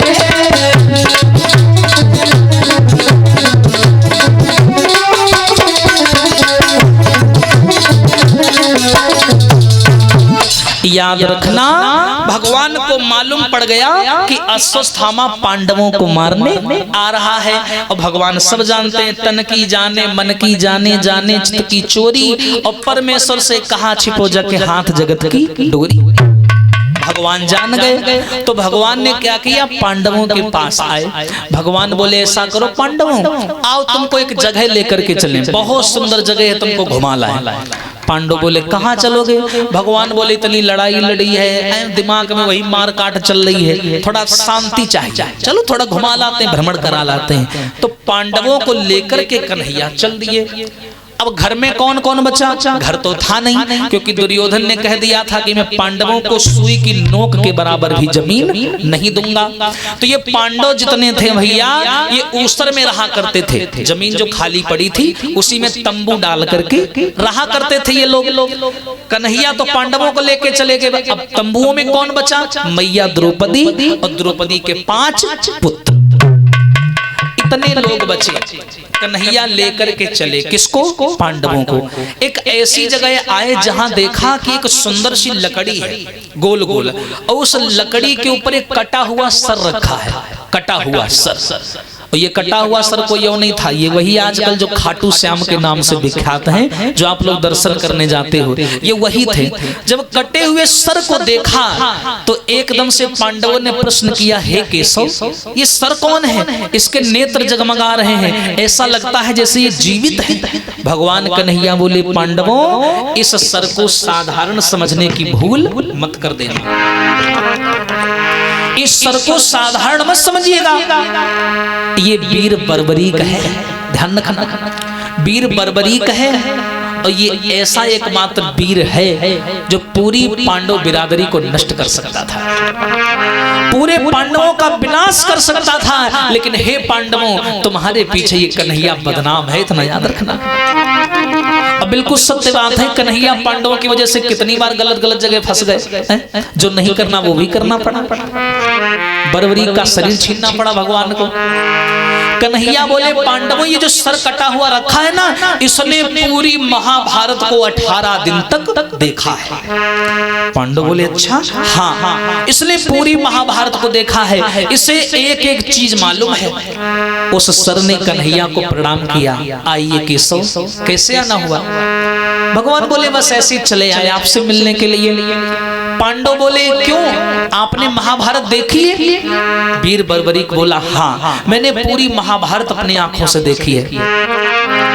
अर्जुन बोले, तो फिर तुम्हें यह भी पता होगा कि महाभारत में सबसे बड़ा वीर कौन था, क्योंकि तुमने पूरी महाभारत को देखा है, तुम्हें यह भी मालूम होगा कि सबसे बड़ा वीर कौन था। बर्बरीक बोला, जी बिल्कुल मालूम है मुझे, सबसे बड़ा वीर कौन था मुझे पता है। अर्जुन बोले, बताओ। अर्जुन को लगा कि सबसे पहले मेरा ही नाम आएगा, क्योंकि मेरा गांडीव बड़ा प्रसिद्ध था महाभारत में। गांडीव की टंकार से गर्भिणियों के गर्भ गिर जाते थे। भीम मन ही मन में सोचने लगे, अरे नहीं, पहले मेरा नंबर आएगा, क्योंकि मेरी गदा बड़ी प्रसिद्ध थी। हाँ, सब अपनी अपनी सोच रहे हैं, पर भैया उस बर्बरीक ने पांडवों का घमंड एक झटके में मिटा दिया। अर्जुन बोले, बोलो बोलो, चुप क्यों हो, बताओ ना, महाभारत में सबसे बड़ा वीर कौन था? बर्बरीक बोला कि पांडवों की टीम में, पांडवों के दल में कोई भी वीर नहीं था। हाय, जो उसने कहा। अर्जुन बोले, ये पागल हो गया। भीम बोले, अरे इसको अकल नहीं है, देखो कह रहा है कोई वीर ही नहीं था। मुझे तो लगता है इसने महाभारत को देखा ही नहीं है, अगर इसने देखा होता तो इसको मालूम होता कि सबसे बड़ा वीर मैं था। बर्बरीक बोला, माफ करना, आप लोगों में वीरता नहीं है, ना कौरवों की ओर से कोई वीर था, ना पांडवों की ओर से कोई वीर था। मैंने तो महाभारत में एक ही व्यक्ति को लड़ते हुए देखा था, और वो थे भगवान कन्हैया। हाँ, उन्हीं का चक्र सुदर्शन सभी इन लोगों का, सभी दोषियों का, सभी अधर्मियों का विनाश कर रहा था। कन्हैया का चक्र, क्योंकि भगवान ने कहा था कि अस्त्र तो मैं नहीं उठाऊंगा, लेकिन विपरीत दिशा में बैठ करके अदृश्य होकर के भगवान ने महाभारत को अंजाम दिया, और कहा कन्हैया के अलावा हमें उस महाभारत में कोई वीर नजर नहीं है। बिल्कुल सत्य बात। जैसे ये बात कही ना, तो एकदम से अर्जुन बोले, कन्हैया क्या ये सही बोल रहा है? भगवान बोले, बिल्कुल सही बोल रहा है। अर्जुन बोले, कैसे? अरे मैंने कर्ण जैसे महारथी को मारा, भीष्म पितामह जिनको इच्छा मृत्यु का वरदान प्राप्त था उनको मारा, द्रोणाचार्य को मारा, किसको किसको नहीं मारा, और ये कह रहा है मैं वीर नहीं हूं। भगवान बोले, विचार करो, जब कर्ण तुम्हारे रथ पर तीर चलाता था, तुम्हारा रथ कितना पीछे जाता था? बोले, मेरा 10 कदम पीछे जाता था, और जब मैं कर्ण के रथ पर पर तीर मारता था तो कर्ण का रथ 60 कदम पीछे चला जाता था। तो जीत मेरी हुई ना। भगवान बोले इसी बात के तो कच्चे हो। विचार करो तुम्हारे रथ पर बैठा कौन कौन था। तुम्हारे रथ पर मैं बैठा हूं, 3 लोक का मालिक हूं, और उसके बाद में सबसे बड़ी चीज बैठी है कौन? हनुमान जी का ध्वजा लगा है। हाँ, हनुमान जी बैठे हैं सबसे ऊपर, हम भी बैठे, हनुमानों जी बैठे, और तब भी कर्ण ने तुम्हारे रथ को 10 कदम पीछे कर दिया। और दिमाग लगाओ, अगर हम नहीं होते, हनुमान जी नहीं होते, तब तुम कौन लोक में जाते? तब अगर कर्ण बाण मारता तो तुम्हारा ठिकाना भी नहीं लगता। अर्जुन एकदम शांत हो गए। सही कहा प्रभु। आज ये पांडवों का संवाद चल रहा है, अभिमान चूर चूर हो गया। घमंड में तीनों गए, बल बुद्धि और वंश, ना मानो तो देख लो कौरव रावण कंस। घमंड में तीनों गए, बल बुद्धि और वंश, और ना मानो तो देख लो कौरव रावण कंस। भगवान ने कहा याद रखना, यही कारण है अभिमान मत करना जीवन में। और जो अभिमान करता है उसका कभी भी कल्याण नहीं होता। बोलिए कन्हैया लाल की। सब लोगों को ज्ञान करा दिया। इधर रात का समय हो आया माताओं, तो मैया द्रौपदी ने क्या किया? 5 बच्चों को भोजन करा के लिटा दिया। 5 बच्चा लेट गए, मैया ने क्या किया? 5 बच्चों के ऊपर चादर डाल दी, सफेद चादर से बच्चों को ओढ़ा दिया, और द्रौपदी जाकर के दूसरे तंबू में लेट गई। ये अश्वत्थामा आधी रात को आया और जिस तंबू में बच्चा लेटे थे उसी तंबू में घुसा, और जो गर्दनें ऊंची ऊंची थी, इसको लगा कि ये 5 पांडव लेटे। उसने तलवार निकाली और 5 बच्चों का सर लाइन से काट दिया, और एक थैले में सरों को भरा और लेकर के चल दिया। जैसे ये दुर्योधन के पास में पहुंचा, जो बेहोश पड़ा था, दुर्योधन को जगाया, भैया उठो उठो। दुर्योधन बोला तुम आ गए? हाँ हम आ गए। तुम पांडवों को मार आए? हाँ मैं पांडवों को मार आया। दुर्योधन तुरंत हंसने लगा। अश्वत्थामा बोला हंस क्यों रहे हो? दुर्योधन बोला इसलिए हंस रहा हूं कि इतना बड़ा युद्ध हो गया, मेरे 99 भाई मार दिए गए, खुद मैं 100वां दुनिया को छोड़ के जा रहा हूं। मैं तो पांडवों का बाल बांका नहीं कर पाया, और तुम गए मार के लौट आए। बोले बिल्कुल, कोई शक? दुर्योधन बोला अगर तुमने सच में पांडवों को मारा है तो एक काम करो, भीम का सर निकाल के दिखाओ। ये भीम से बहुत जलता था। बोले भीम का सर लाओ। तो अश्वत्थामा ने थैले में हाथ डाला और भीम के बेटा का नाम था श्रुतिसेन, उसका सर निकाला।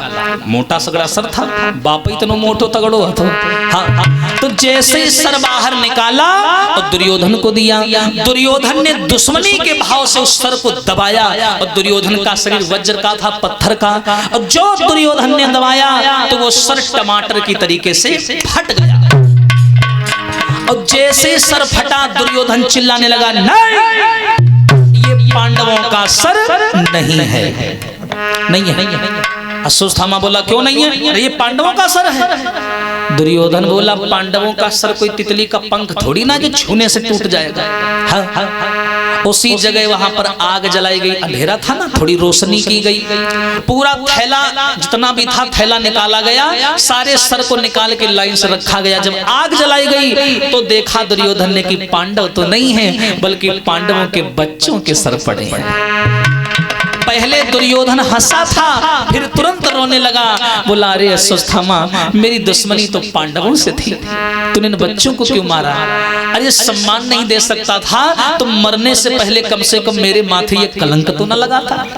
अब मैं मर के तो जा रहा हूँ, लेकिन ये कलंक लेकर के जा रहा हूँ। दुनिया वाले कहेंगे कि मरते मरते मर गया, लेकिन किसी मैया की गोदी खाली कर गया। हाँ।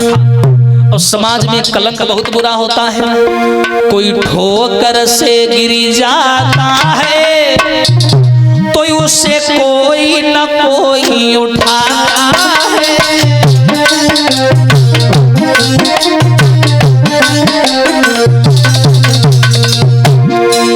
कोई ठोकर से गिर जाता है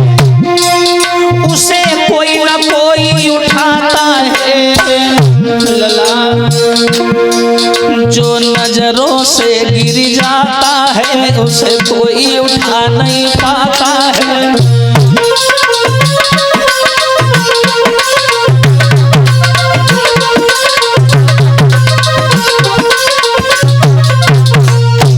और सुनिए, कपड़े में दाग लग जाता है तो धोने से छूट जाता है, और चरित्र में दाग जो लग जाए उसे कोई छुटा नहीं पाता है।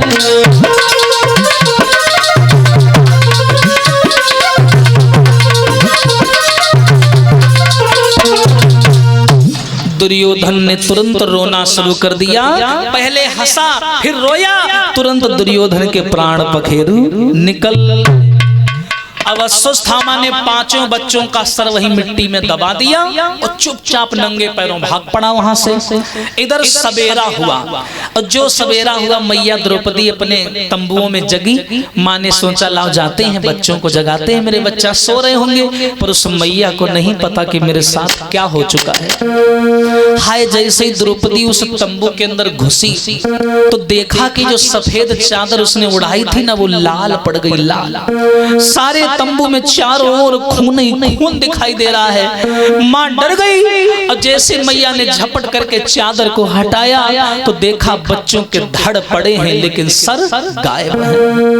विचार करो, जिस मैया का एक बेटा मर जाता वो मैया जीवन भर संभल नहीं पाती, और जिस मैया के 5 बच्चा कटे पड़े हो सामने, विचार करो। डेरों में खून बह रहा था और मैया पड़ी रो रही थी। ये भैया माँ रोने लगी, धैर्य को खो दिया, चिल्लाने लगी, हाथ पटकने लगी। हाय विधाता, ये क्या हो गया। डेरों में खून बह रहा था और मैया पड़ी रो रही थी।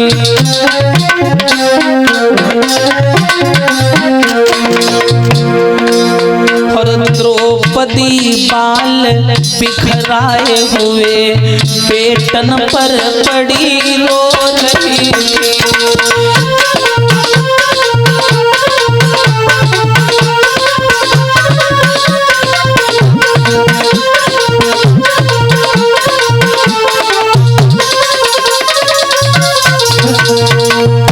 द्रौपदी चिल्लाने लगी। तंबुओं के भीतर सारे सैनिक आ गए, नौकर आ गए, दासियां आ गई, सहेलियां आ गई। बोली क्या हुआ। हाय, 5 बच्चों की लाश देखी तो वो तंबुओं के मैदान में मातम छा गया। द्रौपदी बोली अरे कन्हैया, इतना बड़ा महाभारत हो गया, खून की नदियां बह गई, पर मेरे 5 बच्चों ने किसी का क्या बिगाड़ा था, मेरे बच्चों को किसी ने क्यों मारा। द्रौपदी रो ही रही थी कि तब तक कन्हैया पांडवों को लेके आ गया। और जैसे ही कन्हैया आए, द्रौपदी मुस्कुरा करके बोली आओ आओ चले आओ। मोहन के आते ही बोली आओ मोहन बेबाकी है, अथवा इस खेल तुम्हारे में क्या और कसर भी बाकी है। जैसे कन्हैया आए, द्रौपदी बोली आओ चले आओ। मुस्कुराते हुए आ रहे हो, तुम्हें लज्जा नहीं आती। अरे इतना बड़ा महाभारत हो गया कन्हैया, फिर भी किसी की खूनी डाह नहीं बुझी। मेरे 5 बच्चों ने किसी का क्या बिगाड़ा था, बोलो इनका क्या दोष था जो मेरे बच्चों को किसी ने मार दिया। पांडवों ने लाश देखी, पांडवों की धमनियों का गरम गरम खून उबलने लगा। और कन्हैया नटवर है, अंतर्यामी है, सब जानते हैं। नाटक करने लगे, बोले अरे राम राम, ये कैसे हुआ, ये कब हुआ, मुझे तो पता ही नहीं चला। द्रौपदी बोली अच्छा तुम्हें नहीं पता चला। ये श्याम, सच बोलू ना, मेरे बच्चा जो मारे गए हैं ना, इनके मारने का जिम्मेदार मैं तुम्हें मानती हूँ। तुम ना होते तो मेरे बच्चे नहीं मारे जाते। कन्हैया बोले कैसी बातें कर रही हूँ, मेरा क्या मतलब तुम्हारे बच्चों से, मैं क्यों मरवाऊंगा।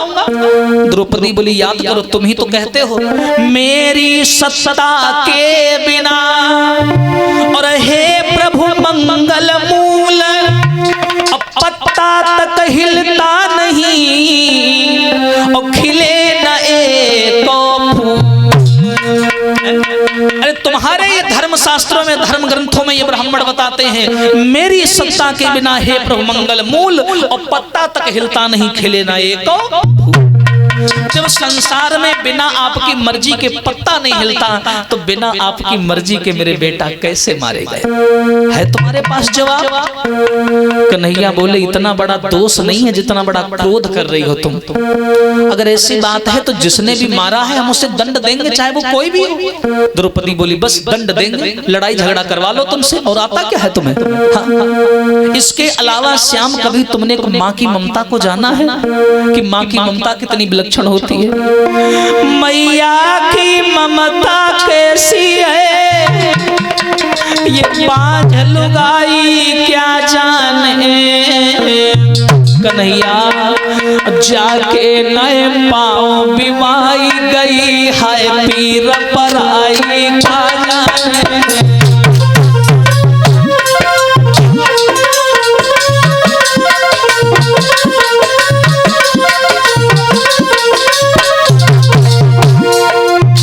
कन्हैया मैया की ममता कैसी है ये बाँझ लुगाई क्या जाने। जिसने ना चाटी छाछ कभी वो दूध मलाई क्या जाने।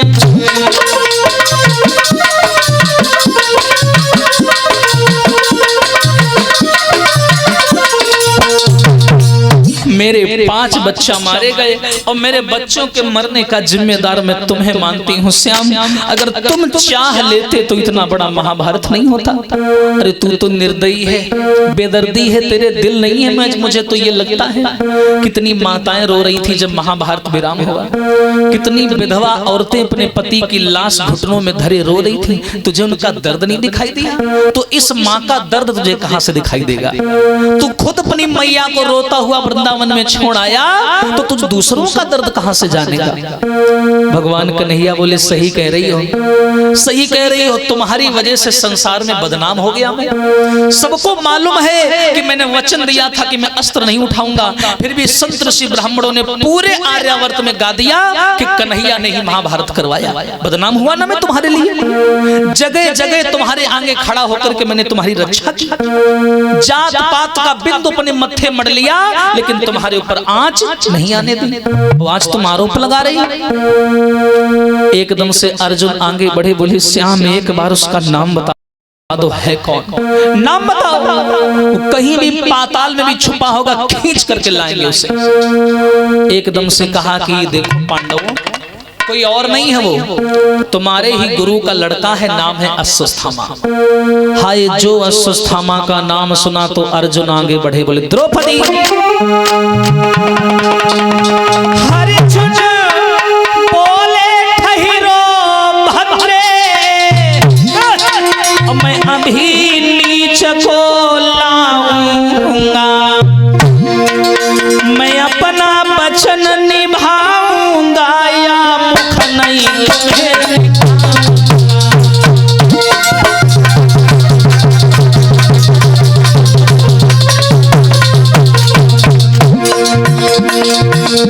अर्जुन खड़े हो गए, आवाज लगाइए, फंसली।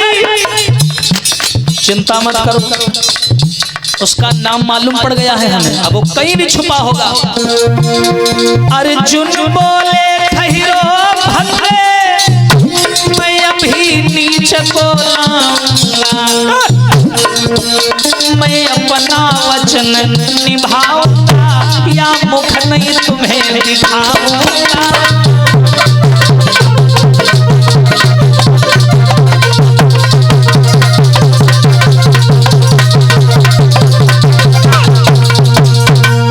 भगवान कन्हैया से अर्जुन बोले, चलो रथ उठाओ। अब कन्हैया इस टेंशन में पड़े कि अश्वत्थामा है जाति का ब्राह्मण। ध्यान से सुनना, अब एक जगह तो हम बदनाम हैं पांडवों के चक्कर में, यहाँ भी बदनाम हो जाएंगे। क्यों? कन्हैया ने सोचा कि ये पांडव कह रहे हैं रथ उठाओ और चलो अश्वत्थामा को पकड़वाओ चल के। और अश्वत्थामा है ब्राह्मण, और रामायण में राम जी कहते हैं, मोहि न सुहाय विप्र कुल द्रोही। ध्यान से सुनिएगा, राम जन्म कृष्ण जन्म अगर इसमें कोई भेद करता है ना, वो सबसे बड़ा पापी है। ध्यान रखना, अगर कोई जात पात लेकर के कह दे कि राम हमारे हैं कृष्ण हमारे हैं, गलत बात। ये दोनों एक दूसरे के अंश हैं, इसमें अंतर नहीं करना। राम जी कहते हैं मोहि न सुहाय विप्र, विप्र माने ब्राह्मण, विप्र कुल द्रोही। राम जी कहते हैं कि ब्राह्मणों से नफरत करने वाला मेरा सबसे बड़ा दुश्मन है। और यहाँ भी वही बात आ गई। कन्हैया बोले हमने कहा था कि ब्राह्मणों की मैं रक्षा करूंगा, और यहाँ हम ब्राह्मण को पकड़वाने जा रहे हैं, तो आगे आने वाली पीढ़ियां तो हम पर सवाल खड़ा करेंगी कि ये ब्राह्मणों के दुश्मन है। अब हम करें तो करें क्या? कन्हैया बड़ा बुरा फंसे बीच में। बोले एक तरफ मैंने कहा था कि मैं ब्राह्मणों का भला चाहता हूँ, और दूसरी तरफ मैं एक ब्राह्मण को पकड़वाने जा रहा हूँ, और ये पांडव इनका तो खून खोल रहा है, पता नहीं उसके साथ क्या क्या करें, जिसके भाई 5 बच्चा मारे गए हों। कन्हैया ने सोचा कि मैं करूंगा कुछ नहीं, चुपचाप बैठा रहूंगा, जो करना इनको करने दो। लेकिन श्याम ने सोचा अगर चुपचाप बैठा रहूंगा फिर भी दोषी ठहराया जाऊंगा, कि सामने ब्राह्मण का अपमान हो रहा था और कन्हैया बैठे बैठे देख रहे थे। तो कन्हैया रथ पर बैठे और लेकर के आए ये अश्वत्थामा पांडवों उस दुर्योधन से मिलके घर लौट रहा था। कन्हैया गए और जाकर के उसके आगे रथ खड़ा कर दिया, और जैसे रथ खड़ा किया तो अर्जुन ने ललकार लगाई, खड़ा हो जा। अरे ठाड़ो रहिए, खड़ा हो जा रे कायर, ठाड़ो रहिए रे ढोल गंवार रे, ठाड़ो रहिए।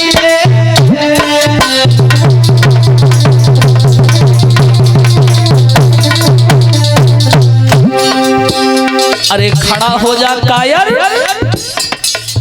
किसी मैया के 5 बेटा मार दिए तूने, और छाती चौड़ी करके जा रहा है जैसे बहुत बड़ा काम करके आया। रुक जा। अश्वत्थामा ने पीछे मुड़ के देखा, 5 पांडव रथ पर बैठे हैं, कन्हैया रथ चला रहे हैं। अश्वत्थामा ने सोचा पांडवों से डर नहीं लगता है, डर तो इस कलुआ से लगता है जो आगे बैठा है। ये बड़ा खतरनाक आदमी, बोलता नहीं है लेकिन काम पूरा कर देता है। कहता है मैं अस्त्र नहीं उठाऊंगा फिर भी अस्त्र उठा लेता है, कहता है मैं मारूंगा नहीं फिर भी मारता है। करे क्या? अर्जुन बोले हरि की नखी मैया ने ना हर जायो कि नखे छमे कलेजा। अरे नाई पे दुला बूढ़ो परी गो, और नाम ने बेच खाई तलवार।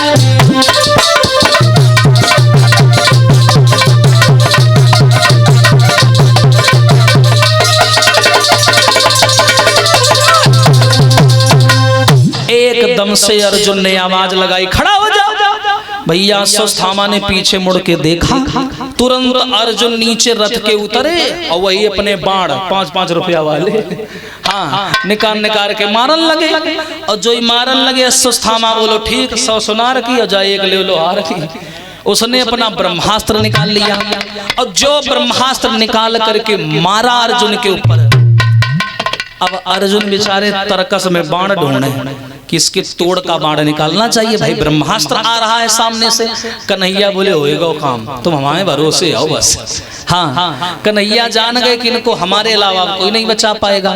तुरंत कन्हैया रथ से उतरे और अर्जुन के आगे आकर खड़े हो गए, और तुरंत दोनों हाथ जोड़ करके उस बाण के आगे झुक गए।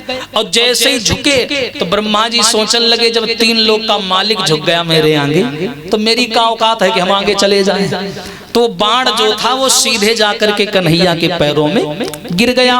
और जैसे ही बाण गिरा, कहते हैं ब्रह्मास्त्र अगर खाली चला जाए तो ब्रह्मास्त्र चलाने वाले की ताकत समाप्त हो जाती है। ध्यान रखना, कभी खाली नहीं जाना चाहिए ब्रह्मास्त्र, ये नियम होता है तीरों का, शक्तियों का। तो जब अश्वत्थामा शक्ति से विहीन हो गया तो नकुल और सहदेव ने जाकर के उसे बंदी बना लिया। अब बंदी बना करके रथ के पीछे बांधा, और बांधने के पीछे लेकर के आए। ऐसा लग रहा था जैसे कसाई जो है ना बकरे को लिए जा रहा है बलि देने के लिए। हाँ, रथ के पीछे बांध लिया और लेकर के आए और ला करके द्रौपदी के सामने डाल दिया। ले ये आ गया। यही है तुम्हारे बच्चों को मारने वाला पापी, इसी ने मारा है तुम्हारे बच्चों को। अब कन्हैया बेचारे बांस समेट चुप्पा खड़े कुन्ना में बोले हम नहीं बोलेंगे, हम काहे को कलंक ले माथे में। हाँ, एक तरफ हमने कुछ कहा, एक तरफ ये कर दे तो फंसेंगे हम। तो कन्हैया चुपचाप खड़े, पांडव बोलने में पड़े। बोलो द्रौपदी, ये आ गया।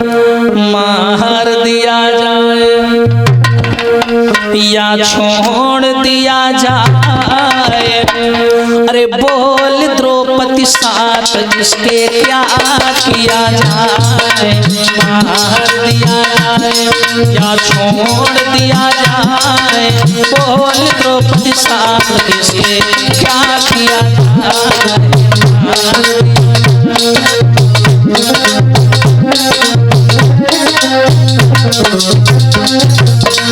बोलो क्या करें। यही है 5 बच्चों को मारने वाला जो जमीन में पड़ा है।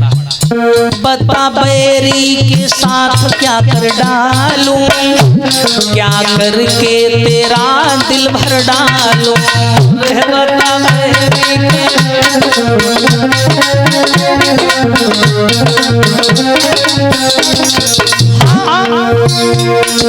मार दिया जाए, क्या किया जाए। अरे मार दिया जाए या छोड़ दिया जाए, बोल द्रौपदी साथ इसके क्या किया जाए।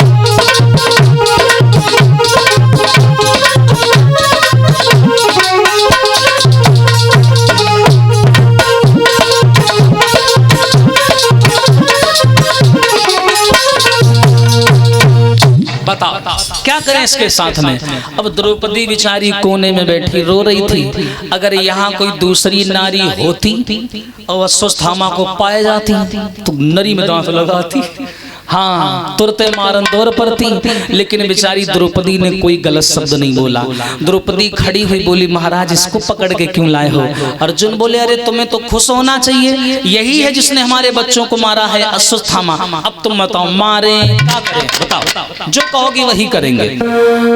द्रौपदी बोली महाराज एक तो ये जाति का ब्राह्मण है, ऊपर से आप 5 क्षत्रिय हो और 5 क्षत्रियों का अकेले ब्राह्मण पर वार करना क्षत्रियों को शोभा नहीं देता।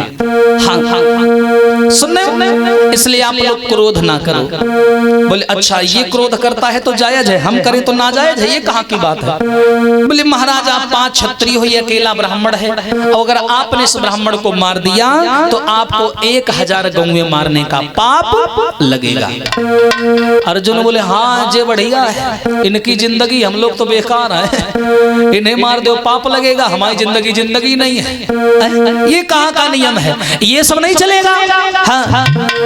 जब ये शब्द बोला सब शांत हो गए। अर्जुन आगे बढ़े बोले सुनो द्रौपदी क्या कहा तुमने कि हम 5 हैं ये अकेला है और 5 क्षत्रिय अकेले ब्राह्मण को नहीं मार सकते।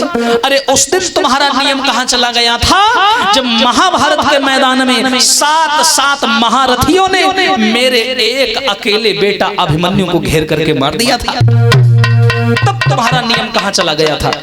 और जिन 7 लोगों ने मेरे बेटा अभिमन्यु को मारा, शरीर का कोई ऐसा अंग नहीं बचा था जहां पर बाण ना घुसाया हो। सारे शरीर को बाणों से छेद करके खोद करके छलनी कर दिया था। मेरा बेटा तड़प के मर गया, नाबालिग था, दूध के दांत नहीं टूटे थे, युद्ध करने चला गया था। उस मेरे नाबालिग बच्चे को 7 लोगों ने घेर करके मारा और उन 7 में 3 व्यक्ति ब्राह्मण थे। तब उनको दया नहीं आई थी।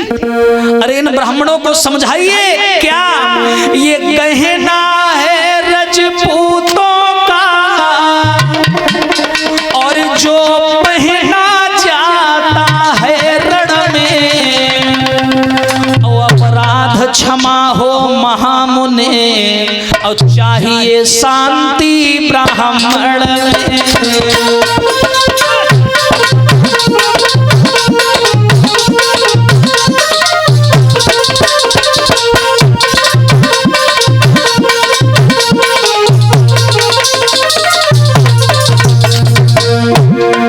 इनको समझाओ ये जरा जरा सी बात में भाला पकड़ लेते ना।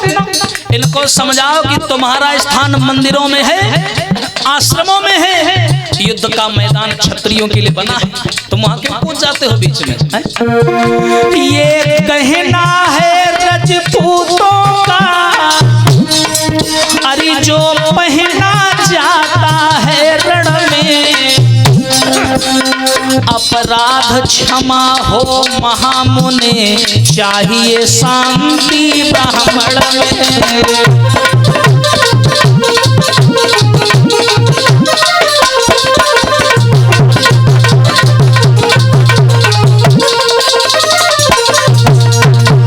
कहा ब्राह्मण में शांति होनी चाहिए। अरे ये गहना है राजपूतों का, क्षत्रियों का, जो रण में पहना जाता है, ये क्यों बीच में उतर आते हैं? समझाओ इनको। द्रौपदी बोली महाराज दूसरी बात तो ये है कि इसको मारने से मेरे बच्चे वापिस नहीं आए। अब जो संसार से चला गया वो तो लौट के नहीं आएगा, इसलिए मेरी बात मानो, इसे जाने दो। पांडव बोले हम जाने तो नहीं देंगे इसे, चाहे कुछ भी हो जाए। हाँ, कन्हैया भी चुपचाप निकल आए वहां से, बोले हम क्यों कलंक लें अपने माथे। द्रौपदी भी बोली महाराज जो करना है करो। अब कहाँ वे 5 बेचारे खूंखार गुस्से आए बैठे बेचारे, कहाँ वो अकिल्लो। हाँ, वो 5 ने मिल के भाई जितो चाहो पहले मारो। हाँ, फुटबॉल ऐसो बनाए तो मारे के बाद में मस्तक चीर करके मड़ी को निकाल लिया, और एक तरफ की मूंछ कटवा दी और एक तरफ के बाल मुड़वा दिए, और अपमानित करके उसे घर से बाहर निकाल दिया। और याद रखना लाठी से मारा गया सांप और समाज में अपमानित किया गया व्यक्ति, अगर ये दोनों जिंदा बच गए तो ये तब तक शांत नहीं बैठेंगे जब तक अपना बदला नहीं लेंगे। इसलिए दुश्मनी करो तो ऐसी करो कि दुश्मन के लोहू के प्यासे बन जाओ, और मित्रता करो तो ऐसी करो जो मित्र के लिए जान भी दे दो, है ना? ऐसा नहीं किया तो मारे के छोड़ दे, फिर तुम्हारी आफत है। हाँ, क्योंकि दूध का जला मठा फूंक फूंक के पीता है। अब इन लोगों ने क्या किया, उसे अपमानित करके छोड़ दिया, बेचारा चल तो दिया, लेकिन अंदर अंदर वही दुश्मनी का भाव निकल के आने लगा। बोला कुछ भी हो जाए मैं इनसे बदला जरूर लूंगा।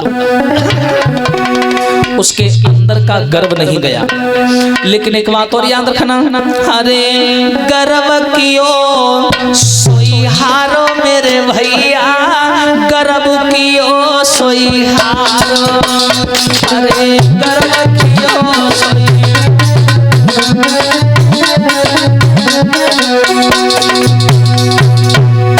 अरे गर्व कियो सोई हारो मेरे भैया, गर्व कियो सोई हारो।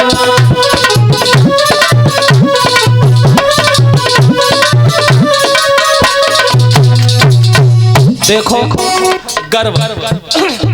गर्व करने वालों की क्या हालत होती है। अरे गर्व की ओ तो दुर्योधन ने, इतना बड़ा गर्व, और उसके बदले में क्या मिला? कोई बच्चों न रो न हारो मेरे भैया, गर्व की ओ सोई हारो, गर्व की ओ सोई हारो मेरे भैया, गर्व की ओ सोई हारो।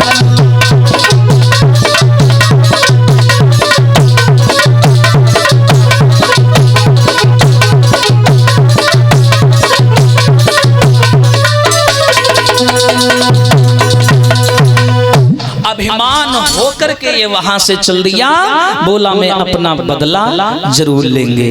बोलिए सच्चिदानंद भगवान की। अब क्षमा करें, इसके आगे क्या हुआ आप लोग दिन में सुनेंगे, क्योंकि दिन में बोलना है ना, तो क्रम नहीं बिगड़ेगा, कथा पूरी होगी और यहीं से कथा को उठाया जाएगा कि अश्वत्थामा कैसे अपना बदला लेता है, क्या करता है। ये सारी चर्चा आप लोग दिन में सुनेंगे। तो निवेदन है आराम से धीरे धीरे खड़े हो जाओ हिम्मत करके।